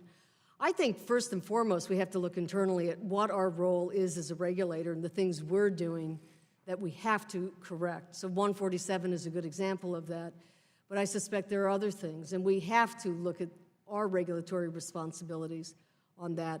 I think a big part of my job in the next few months is really, though, beginning a robust conversation with industry and academia on what it is we collectively need to do to improve that pipeline. And that, I will tell you truthfully, I just started this job in January. I've read an awful lot of materials in the last 4 or 5 weeks, but I'm really looking forward to beginning the conversation. Today's hearing is a great opportunity on that. I'm very much looking forward to the next panel, but it is one of those things where the sooner I can get out of Washington and get on the front line, probably the better. Nothing personal on that. Well, we sure appreciate your involvement and your short tenure so far. We don't mean to be critical. We hope it is constructive, but there are concerns that are legitimate, and not only the flying public, but the industry demands timeliness and our focus and attention on this issue, as I know you bring it. And so please don't take the criticism as solely criticism, but you can see, and you probably already know, that some of these things are warranted because they're concerning the continual delays vex us and the people that we answer to, our bosses. So we sure appreciate you. Thank you. Thank you, Representative Perry. I think that's all the questions that we have for the panel. I want to thank the panel, first panel, for coming this morning to answer our questions. I imagine we will have follow-up questions on individual issues. And with that, we'll let staff reset the table and get the second panel ready to go.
Great. Well, let's get started with panel 2. I want to welcome our next panel of witnesses.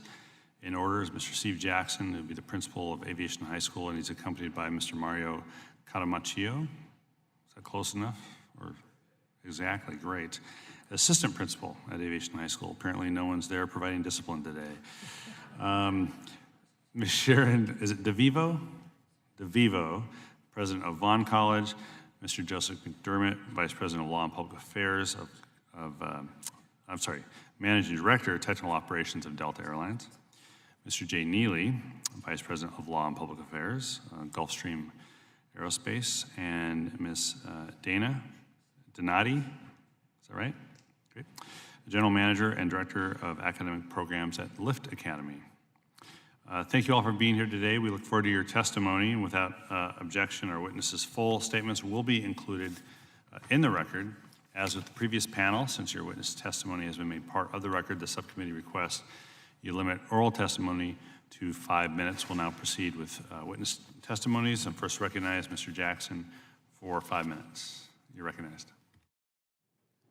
Chairman Larson, Ranking Member Graves, and distinguished members of the subcommittee, thank you for calling this important hearing on the future of our nation's aviation maintenance and manufacturing workforce. On behalf of the students, staff, and graduates of Aviation High School, I'm very honored to testify before this subcommittee. I am the principal of Aviation High School, a public high school that has been training aviation maintenance technicians since 1936. It is located in Queens, New York, the most diverse county in the nation, and our school mirrors that diversity, and we have 21% female student body. And we are in reach of JFK International, LaGuardia, and Newark Liberty International airports, the Northeast aviation sector. The overwhelming majority of technicians at these airports were trained by Aviation High School and our fellow panelists, Vaughn College. There are approximately 20,000 students currently enrolled in Part 147 aviation maintenance technical schools in the United States, and Aviation High School educates 1 out of every 10 of those students. We enroll more students than any other single aviation program. We are part of a larger community, of course, of 176 certified schools by the FAA across the United States, and nearly all the other aviation maintenance schools are colleges and technical schools. While our graduates are eligible to earn their airframe and power plant technician licenses at a much younger age. Our students pull double duty, therefore, to obtain both their high school credentials with academic, arts, language, and physical education courses like any other school, and they also, of course, have the rigorous aviation maintenance training of a Part 147 school that is typically, again, taught at the college or post-high school level. But as this subcommittee has identified, and we heard from the first panel, we have a problem.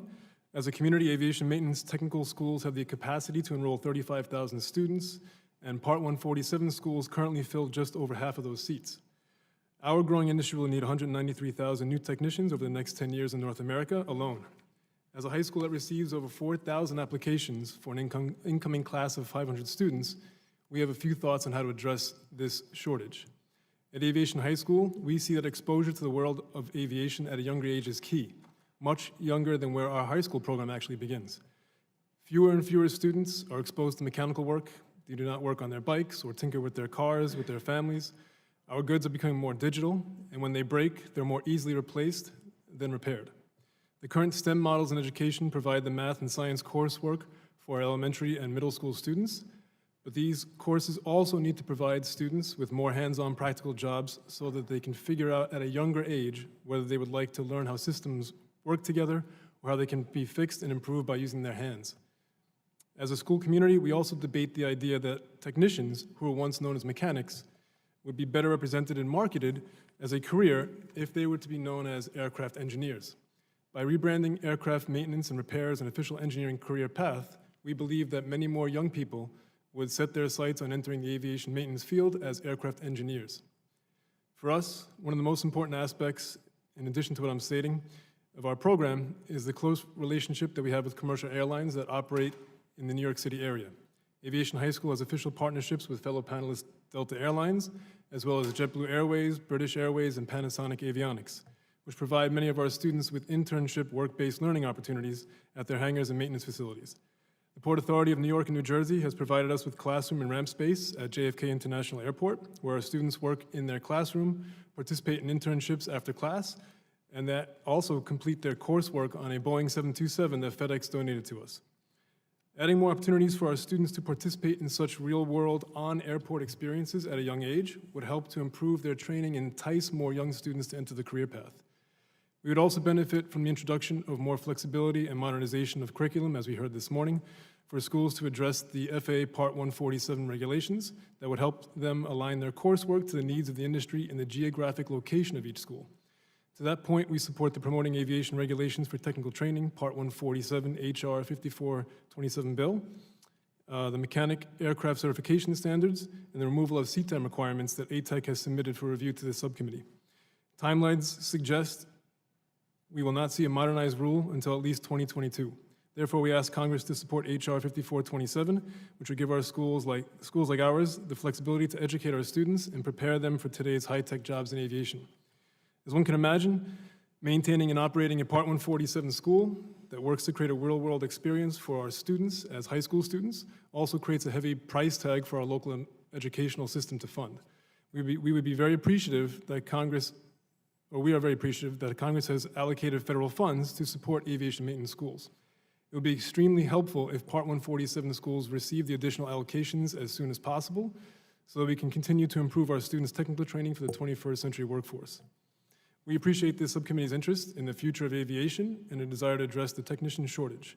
Our belief is that the future is built on programs like Aviation High School and Vaughn College, on quality, well-rounded education that exposes young students to STEM and mechanical training at earlier ages, and practical hands-on partnerships and connections with the FAA and the aviation industry. Thank you very much for this opportunity to testify today on behalf of Aviation High School, and we look forward to your follow-up questions to address specific ways that Congress can respond to the aviation maintenance technician shortage. And we also brought a wing section with flight controls for our questions and answers, so you can see some examples of what we're talking about.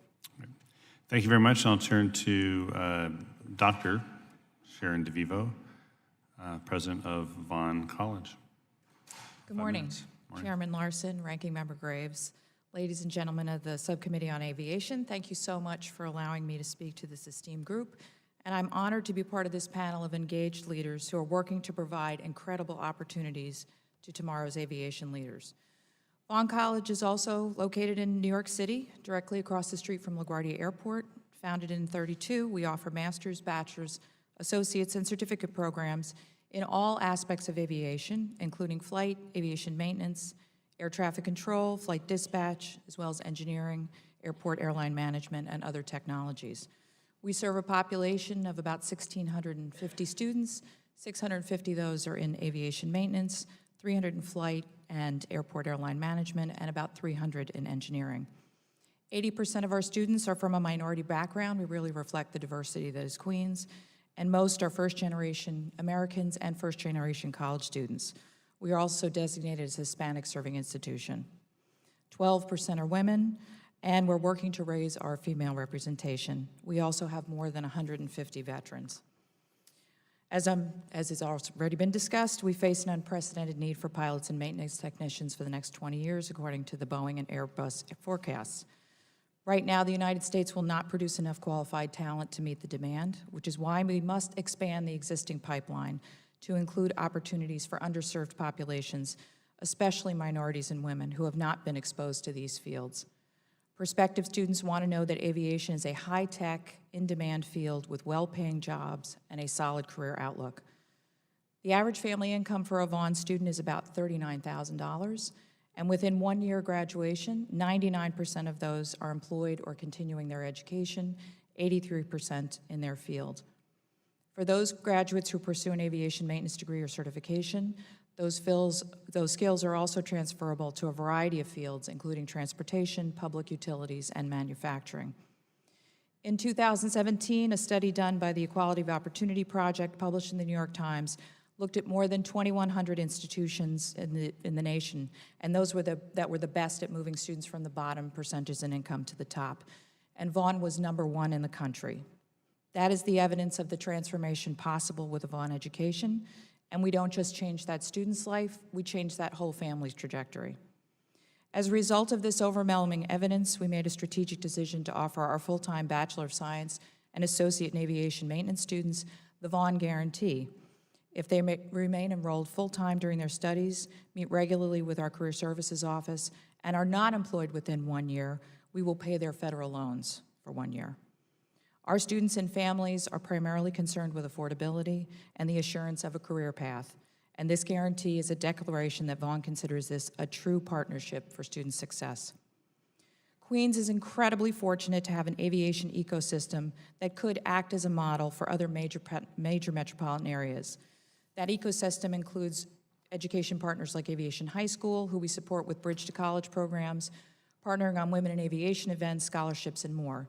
Between these two institutions, we're one of the largest producers of technicians to the industry. Our other outstanding partners include the FAA, who we work closely with to produce high-quality professional maintenance technicians. We also work with the Port Authority of New York and New Jersey, Delta, Endeavor, Republic, JetBlue, United, and the Cradle of Aviation Museum, among others, to provide a clear career pathway. In order to expand the pipeline, we must create greater awareness at the middle and elementary school levels. Waiting till high school is simply too late, and we need to emphasize math and science confidence and sticking with these subjects, especially for girls who after 8th grade are less likely to take technical courses. At Vaughn, we regularly host the scouting community with interactive workshops, are developing a program with a local middle school that will also include a partnership with a high school. Our students do demonstrations just last week, the Tiny Whoop Fest, using UAVs at the Cradle of Aviation. And we host awareness events in cooperation with JetBlue and the New York Hall of Science, as well as send Vaughn students to participate in a variety of secondary school events. These programs help to create the early awareness that is needed to draw individuals who are traditionally not well represented in the industry. More could be done with support for programs such as grants for simulation equipment, curriculum development, and funding for the education coordination at the FAA's regional offices, which Ms. Lang discussed as they're in the rebuilding process. Once we create awareness and students decide that aviation is a field they want to pursue, we have to find a way to make it affordable.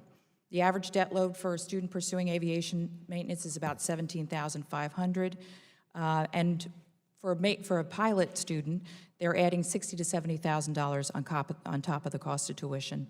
Many of our families do not qualify for a PLUS loan because of their credit scores of lack of credit, and they have to turn to the alternative loan market where the interest rates are much higher.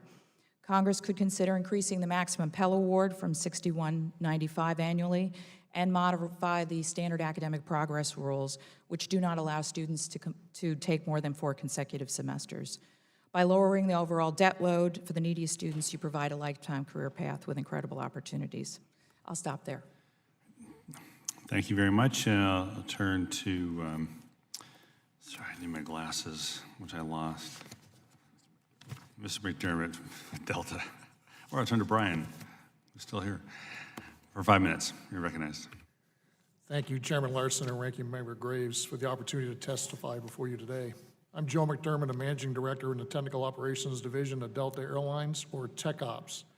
I'm responsible primarily for the strategy surrounding recruitment, training, and cabin maintenance. I've spent my entire civilian career at Delta Tech Ops, having joined the company in 1991 after leaving the Air Force. As the largest aviation maintenance repair and overhaul group in North America, we employ more than 10,000 highly skilled technicians, engineers, and other support employees.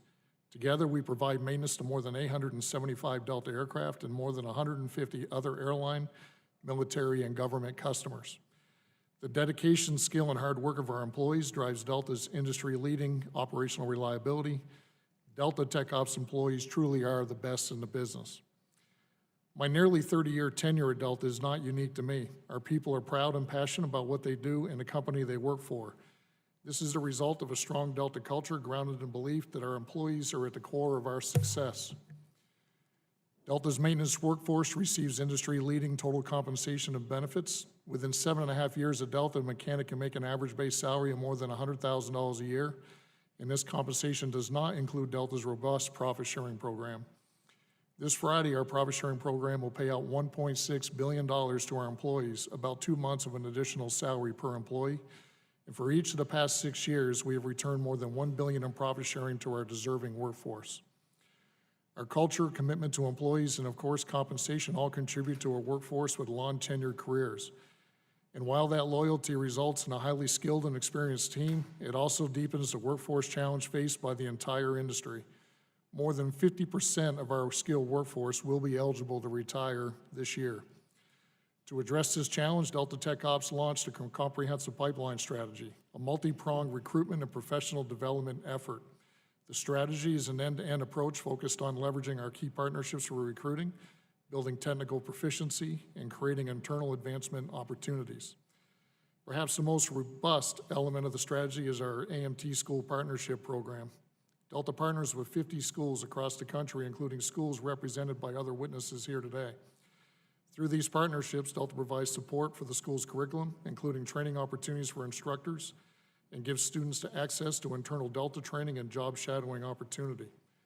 Delta also donates serviceable parts, engines, and airframes to schools for real-world maintenance experience. Delta Tech Ops also works closely with our regional airline partners, a natural connection given our interlocking workforce needs. Rather than competing for talent, we collaborate to improve AMT schools, enhance recruiting opportunities, and establish a progressive employment flow between the organizations. We are extremely proud of our veteran workforce at Delta. Veterans comprise 20% of the Tech Ops population, and the military is a key part of our recruitment strategy. The Military Potential Employee Program provides job training and hands-on experience as well as mentorships for service members within the final 180 days of their enlistment. And we are pleased to share, after months of hard work and rigorous application process, Delta has been accepted as the only commercial carrier in the Department of Defense Skill Bridge program. As part of this unique effort, service members continue to be paid by the military while Delta provides housing and on-the-job training. Both the MPE and the Skill Bridge are a win-win. Service members have an easier transition to the civilian sector with rewarding, high-paying careers, while Delta recruits hard-to-find skill sets directly from the military. To meet our future workforce needs, however, we need a steady supply of newly certified mechanics. Unfortunately, the perceived stigma associated with technical education deters young people from pursuing skill-based training. Building interest in careers in aviation maintenance at an earlier age is key to developing a large pool of skilled applicants in the future. The Tech Ops Outreach Program seeks to address this by offering high school students the ability to interact with AMT role models, as well as an opportunity for hands-on practice with tools and aircraft parts.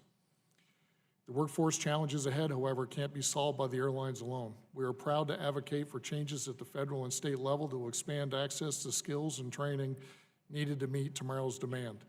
The FAA must implement provisions from the 2018 reauthorization bill to modernize AMT training regulations. The current regulations were put into place decades ago and are woefully out of date. Thank you again for holding this important hearing, and I look forward to your questions. Thank you very much. I'll turn to Mr. Neely from Gulfstream. We recognize for 5 minutes.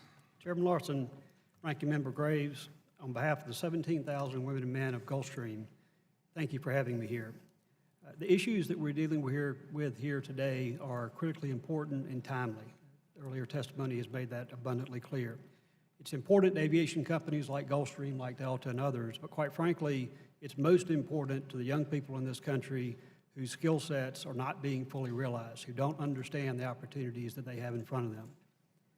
As context for my remarks, I'd like to quickly outline Gulfstream's two different but very interrelated businesses. First, quite obviously, we build business jets. Secondly, in what we call our customer support business, we provide maintenance, repair, and overhaul services for our customers' aircraft, nearly 3,000 in service. Of Gulfstream's 17,000 employees, it's important to note that roughly 4,000 of those employees are in our customer support or MRO business, key part of our business. We have 10 facilities across the country in 9 different states. Finally, from a balance of trade standpoint, I'd like to very much emphasize that roughly 50% of Gulfstream sales are international. The way I like to think about that is 50% of the salaries of everybody working on airplanes at Gulfstream is paid by somebody outside the United States. We're very proud of that. The central theme to Gulfstream's workforce development strategy is proactive engagement from K through 12, and forward, but particularly from the middle school and onwards. It's absolutely important to understand that the point underpinning our strategy is that our younger generations need help understanding what great opportunities are available in the aviation industry. We have not done our kids a good service in the way we have, quite frankly, de-emphasized the role and importance in career opportunities and the technical skills, and particularly in aviation. So our strategies, you'll hear, focuses very much on engaging students early on, educating them into the opportunities, helping them build the skill sets that enable them to enter these career paths, and quite frankly, making sure that it's not just the students, but it's the teachers and the parents as well. Because if we don't reach the teachers and parents, they will not encourage the kids to head in the right direction.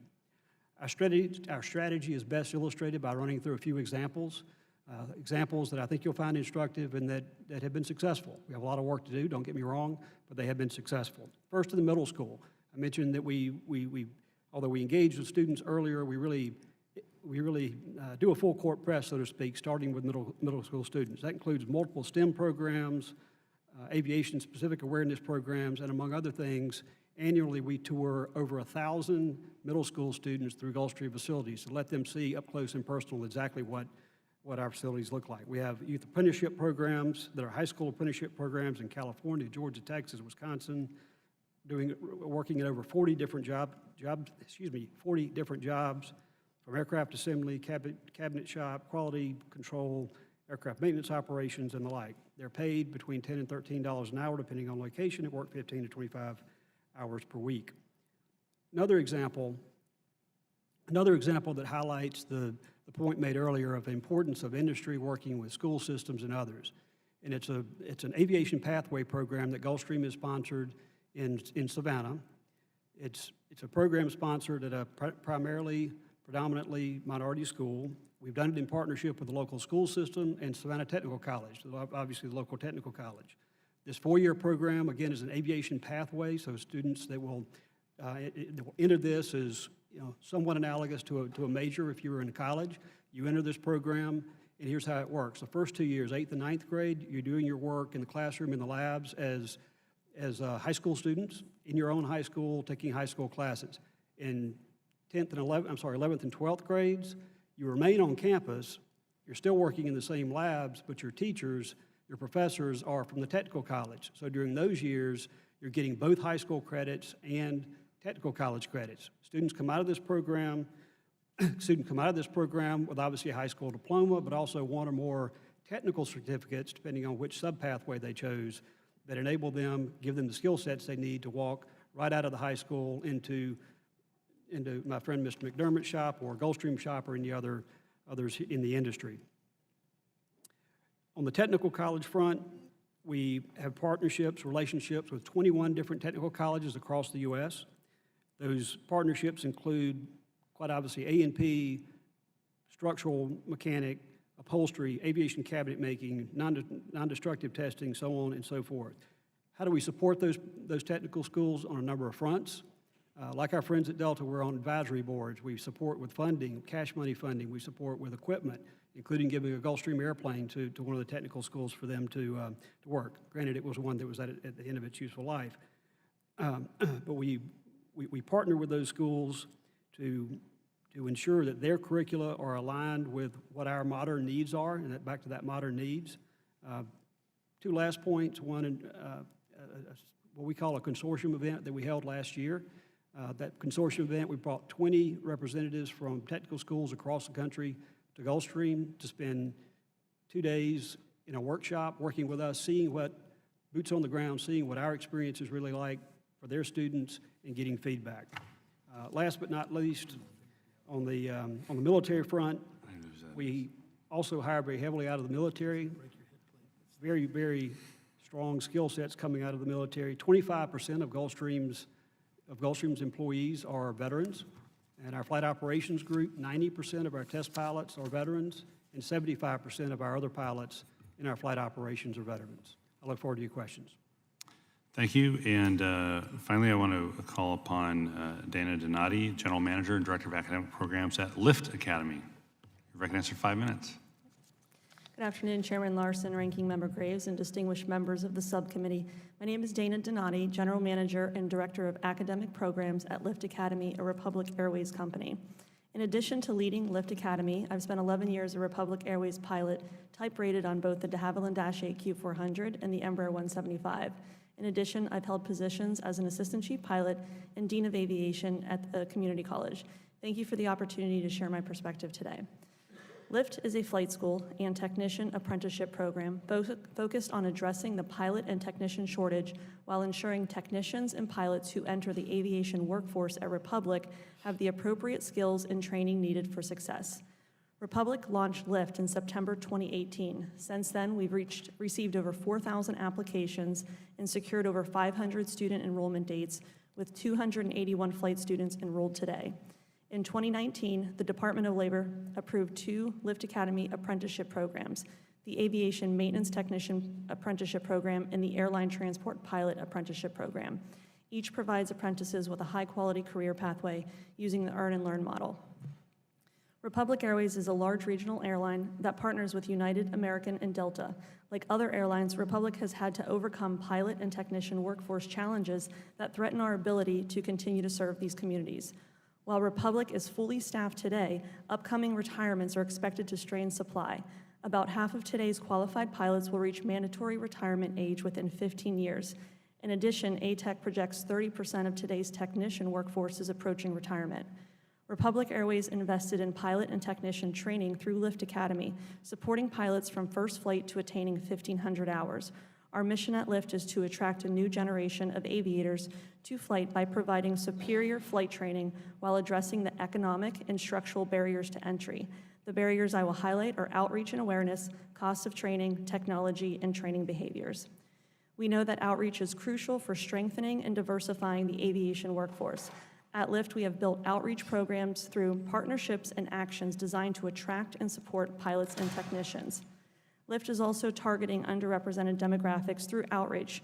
We want to improve enrollment from a diverse base of candidates and have taken steps to do so, which I have discussed in my written testimony.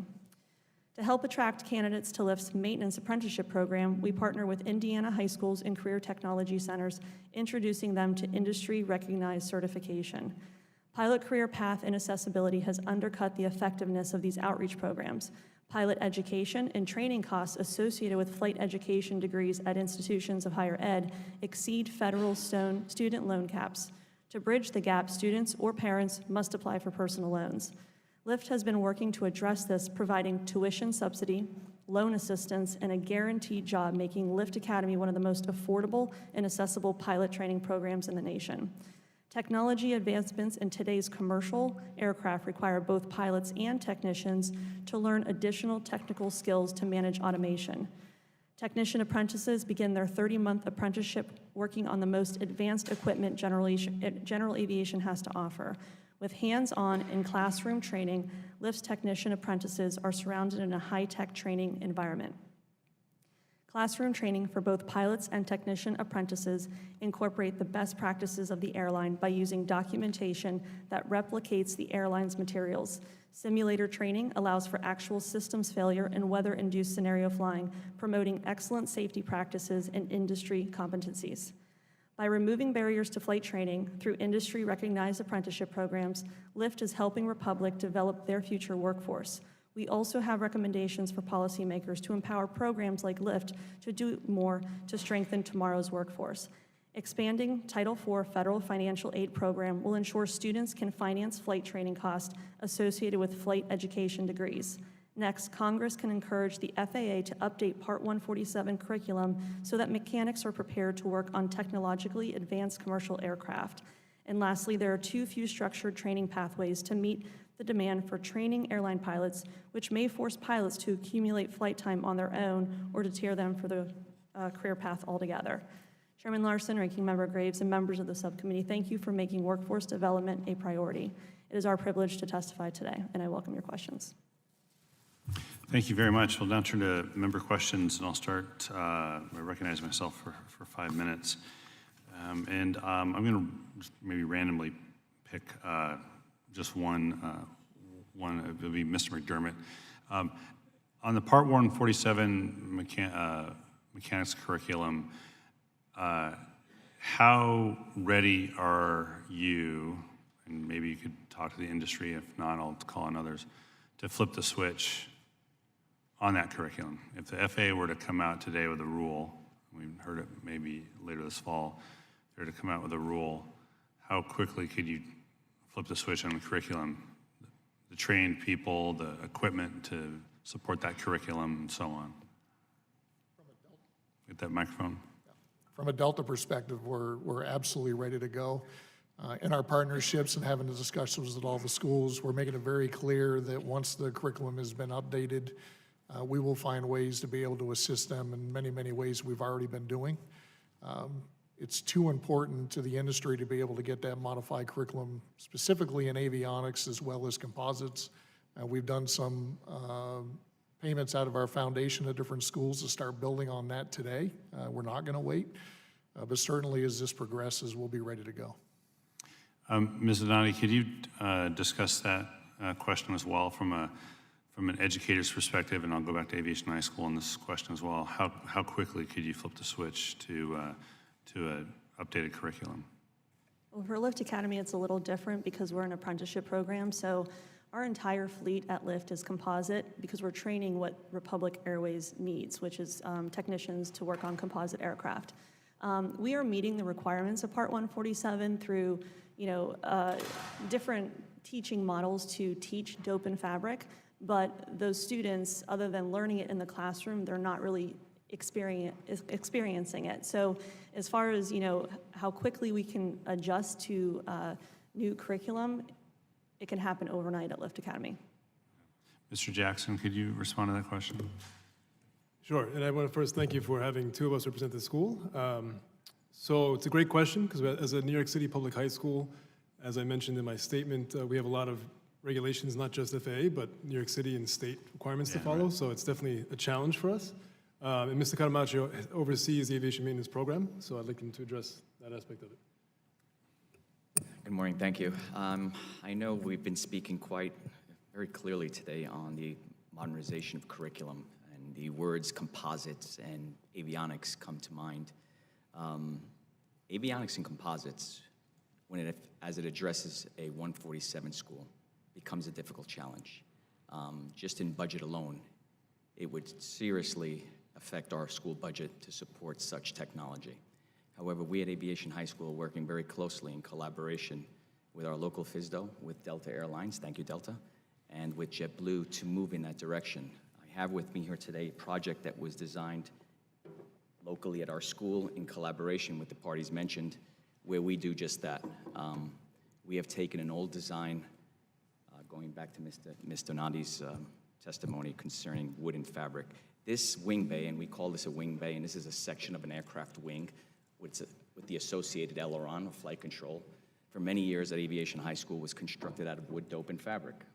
We have moved to composites, where we now have our youngsters incorporate advanced sheet metal and composite technology, where we actually do the repairs that our airline partners are so desperately in need of. So very quickly, just to wrap this up, can we flip a switch? My answer is no, we cannot. It will take some time. It will take a collaboration of all parties mentioned. However, it is doable, absolutely. We're proving it. It can be done. Thank you. Thank you. And Ms. DeVivo, answer the same question. Yeah, similar. It's not a flip of a switch. It would take some time. You'd need to give us an opportunity to make sure we had budget dedicated, then to work with the FAA to work through the whole process of the manual update and laboratories. I mean, we're fortunate as a Hispanic serving institution to qualify for Title V and Title III grants, and have actually just added a state-of-the-art composites lab. So in some ways, we're ahead of the curve knowing this was coming, right? But it's unclear to us exactly what all the rule changes will look like, so having an opportunity to have time to implement would be helpful. Yeah, excellent.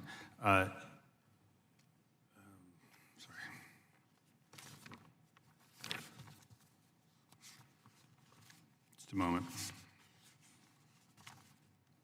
Mr. Neely, can you kind of came up at the end of 5 minutes there. Sorry, I'm out of time. I know I'm going to take time. Can you address your veterans program, veterans outreach program? Actually, it's more directly. I'm sorry. Actually, it's multiple programs. That the first layer, quite frankly, is taking advantage of the fact that we have so many veterans in our business, and they have colleagues that they worked with in the military, and so there's direct outreach, and that's true at all of the jobs within Gulfstream where we recruit veterans. The Another example is the Transition Support Program, where I'm sure you're familiar, active members of the military during the last, I think it's 6 months of their active service can go and work in industry. We're very much involved in that. We think that's a wonderful program. Two great examples. That's great. Good. Thank you. Thank you. I'll recognize Representative Graves of Louisiana for 5 minutes. Thank you, Mr. Chairman. You've all described various steps and programs that we can take to help address this gap that was identified in some of the opening statements and the first panel's statements. 2 questions, and I'm happy to hear from any of you on this. Number one, excuse me, if we were to implement all of your recommendations, does that close the gap? Does it close the gap? Secondly, if you're us, mainly him, what's the one thing that Congress, and again, I can't emphasize this enough, a lot of times people like to jump out of their lanes and do other people's jobs, but what is the one biggest thing that Congress could work on to help address the gap that we're now facing and expect to be much greater in the future? Again, all of you? Don't pretend like you're shy. So I would just want to reemphasize this idea of increasing Pell, especially for underrepresented populations, right? Our average family income is $39,000. They just don't have enough funding, right? The average debt load is about $17,500. Now they're going to get great paying jobs and be able to pay back that debt, but to make that choice, they could use some extra support. In New York, they've done things like dedicate, a certain amount of funding to STEM fields. Could Congress take that route, given that this is such a demand and such an area where we need extra support? Could they do some kind of supplemental funding for something like a student who wanted to pursue aviation maintenance? And I think all the things that have been discussed on this panel, the work that we're doing in Queens in terms of who we serve, we're going to close this gap. But you have to see it to be it, right? So getting more people into those role model positions will definitely change the story. Great, thank you. And I agree.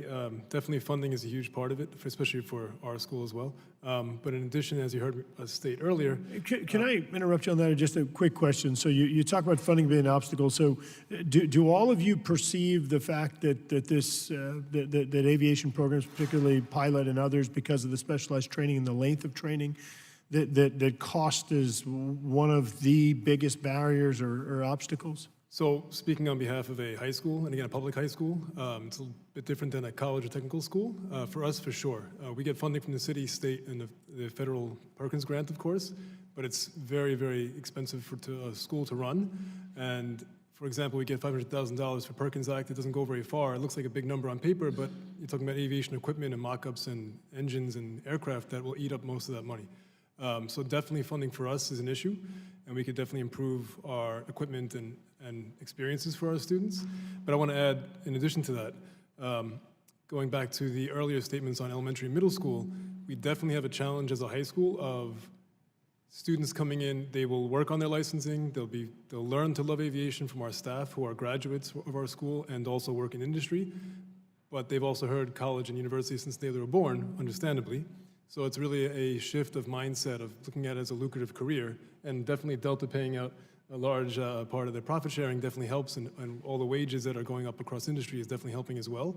But that's definitely a big part of it. If we're talking about high school students that are coming in at 14, applying to high school as a 13-year-old, it's the image and the allure of the field that we have to really promote younger. So if we can get students working with their hands, understanding how systems work, seeing what it might be like to do as a career, or at least portions of it, that would go a long way as well for us, especially. Thank you. Others? I support that, as well as the funding is a huge barrier. So, almost 25% of our applicants who have been accepted into our program cannot receive personal loans because we don't qualify for Title IV funding as of yet.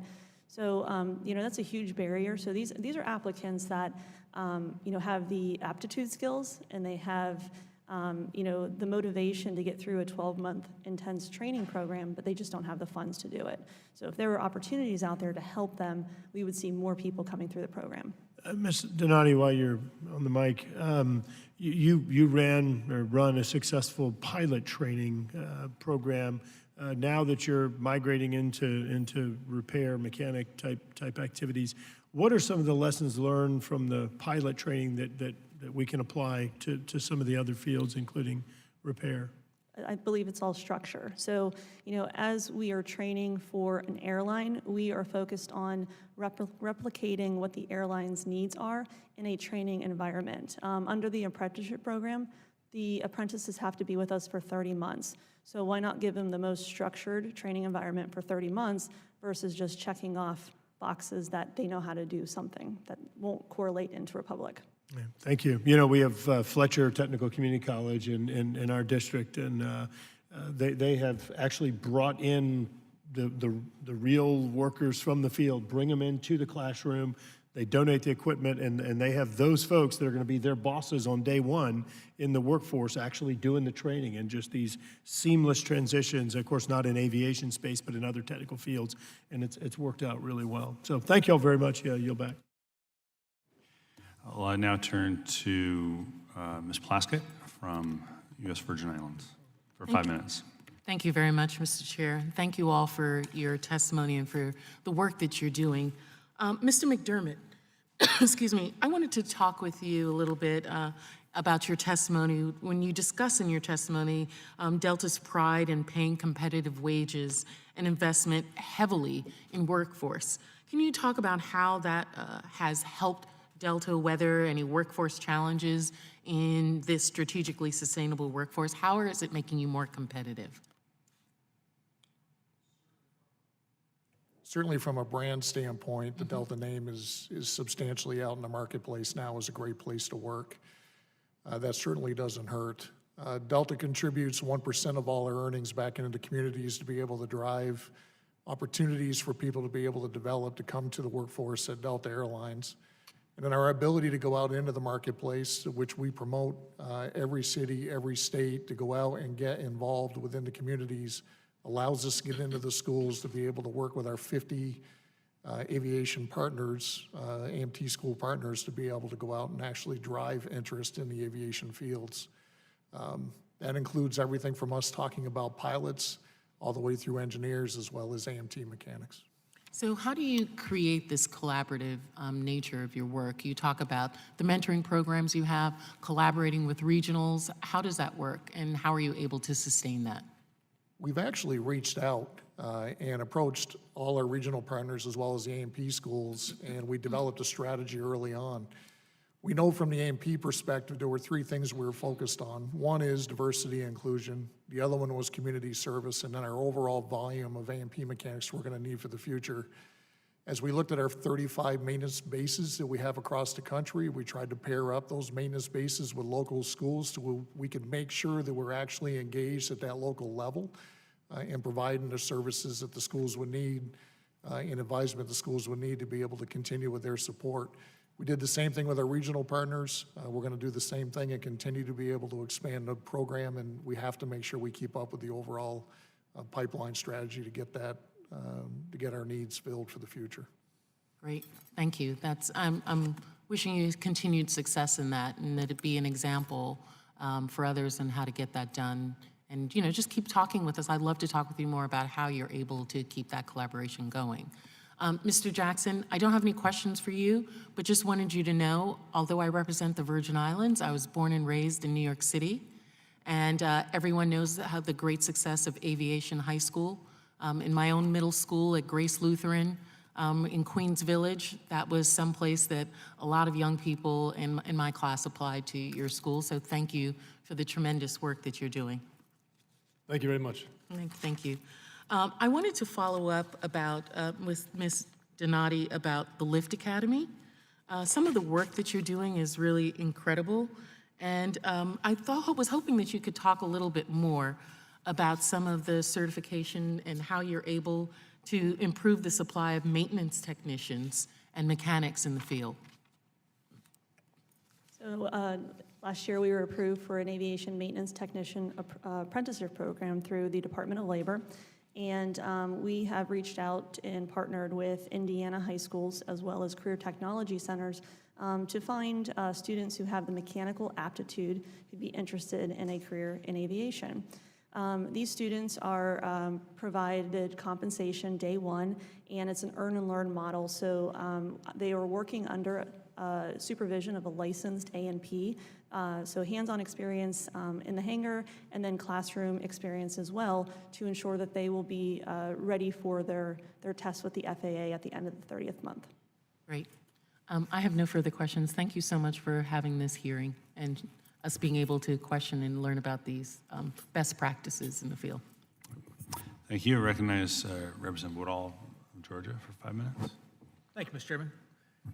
I wanted to ask you, Ms. DeVivo, thinking about the different programs that you all have and the stamp of disapproval that our high schools are well aware of going into that maintenance workload. You've got certificate programs, you've got bachelor's programs. Is there a greater demand for your bachelor's of science in aviation maintenance than there is for a certificate program in aviation maintenance, just to try to get beyond that stigma that mom and dad put in your head?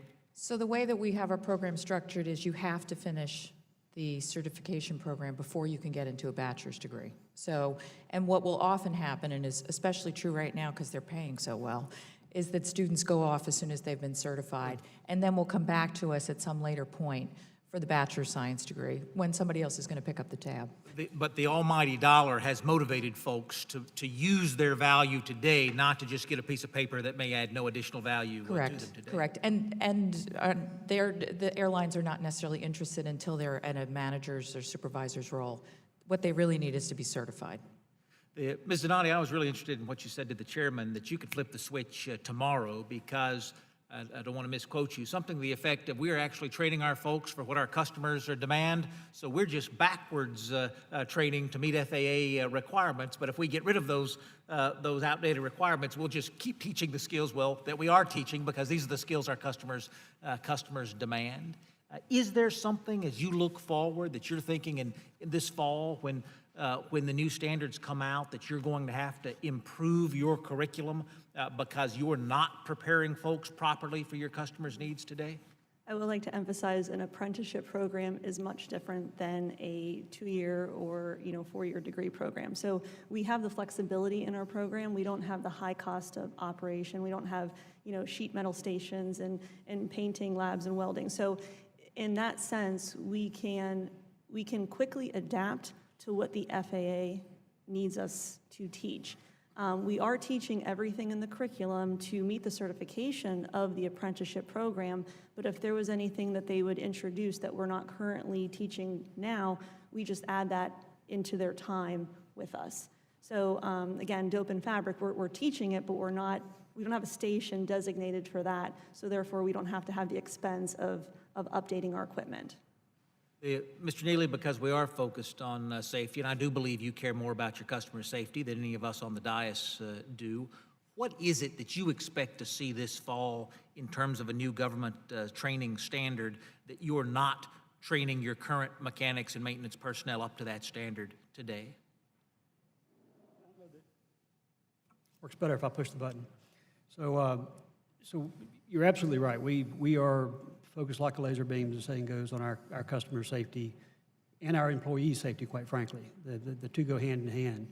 We do have extensive in-house training capabilities. We have an OJ, on-the-job training facility that we built over the last number of years that has real Gulfstream aircraft in them, modern Gulfstream aircraft, where new hires and more experienced workers can come in, update their skills, do recurrent training, et cetera. So you're right, we are already doing for our own employees all of the work that we think they need to have the right skill sets. We do that internally, we do that with our partners at Flight Safety, which is a training organization we use both for pilots and for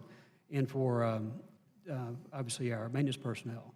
There's certainly a role clearly there's a role for the FAA in regulations related to that training, and we very much look forward to seeing the new regulations, and hopefully it allows for a lot more flexibility.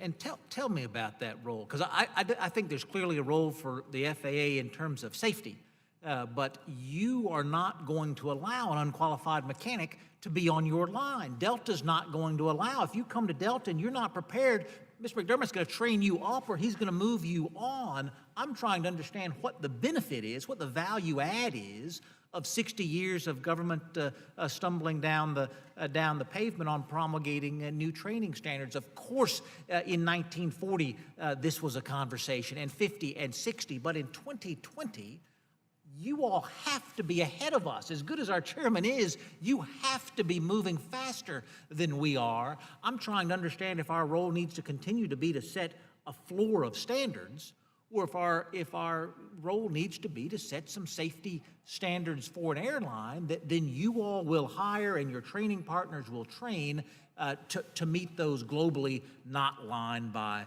line. Right. So I think this concept of having the safety regulations that are more flexible and less detailed prescriptive. I think there's actually some precedent in that, and some of the other parts of the FAA. There's a lot of benefit to that because it allows the FAA themselves to be a lot more nimble in ensuring that their people that are part of the team that we're a part of. We, Mr. McDermott, myself, Gulfstream, the FAA, et cetera, for overall safety. But that flexibility, I think, is key because technology, as you pointed out, technology is moving at the speed of light these days. And that is especially true on the maintenance side of the airplanes, no doubt about it. Mr. Chairman, if you've had a hearing with two finer Georgia companies represented, I can't remember when it was. So thank you for doing that today. For the record. So noted. I think I'm good. I don't think 2.5 hours exhausted this subject, but I do think there's more work to do. I think you have outlined very well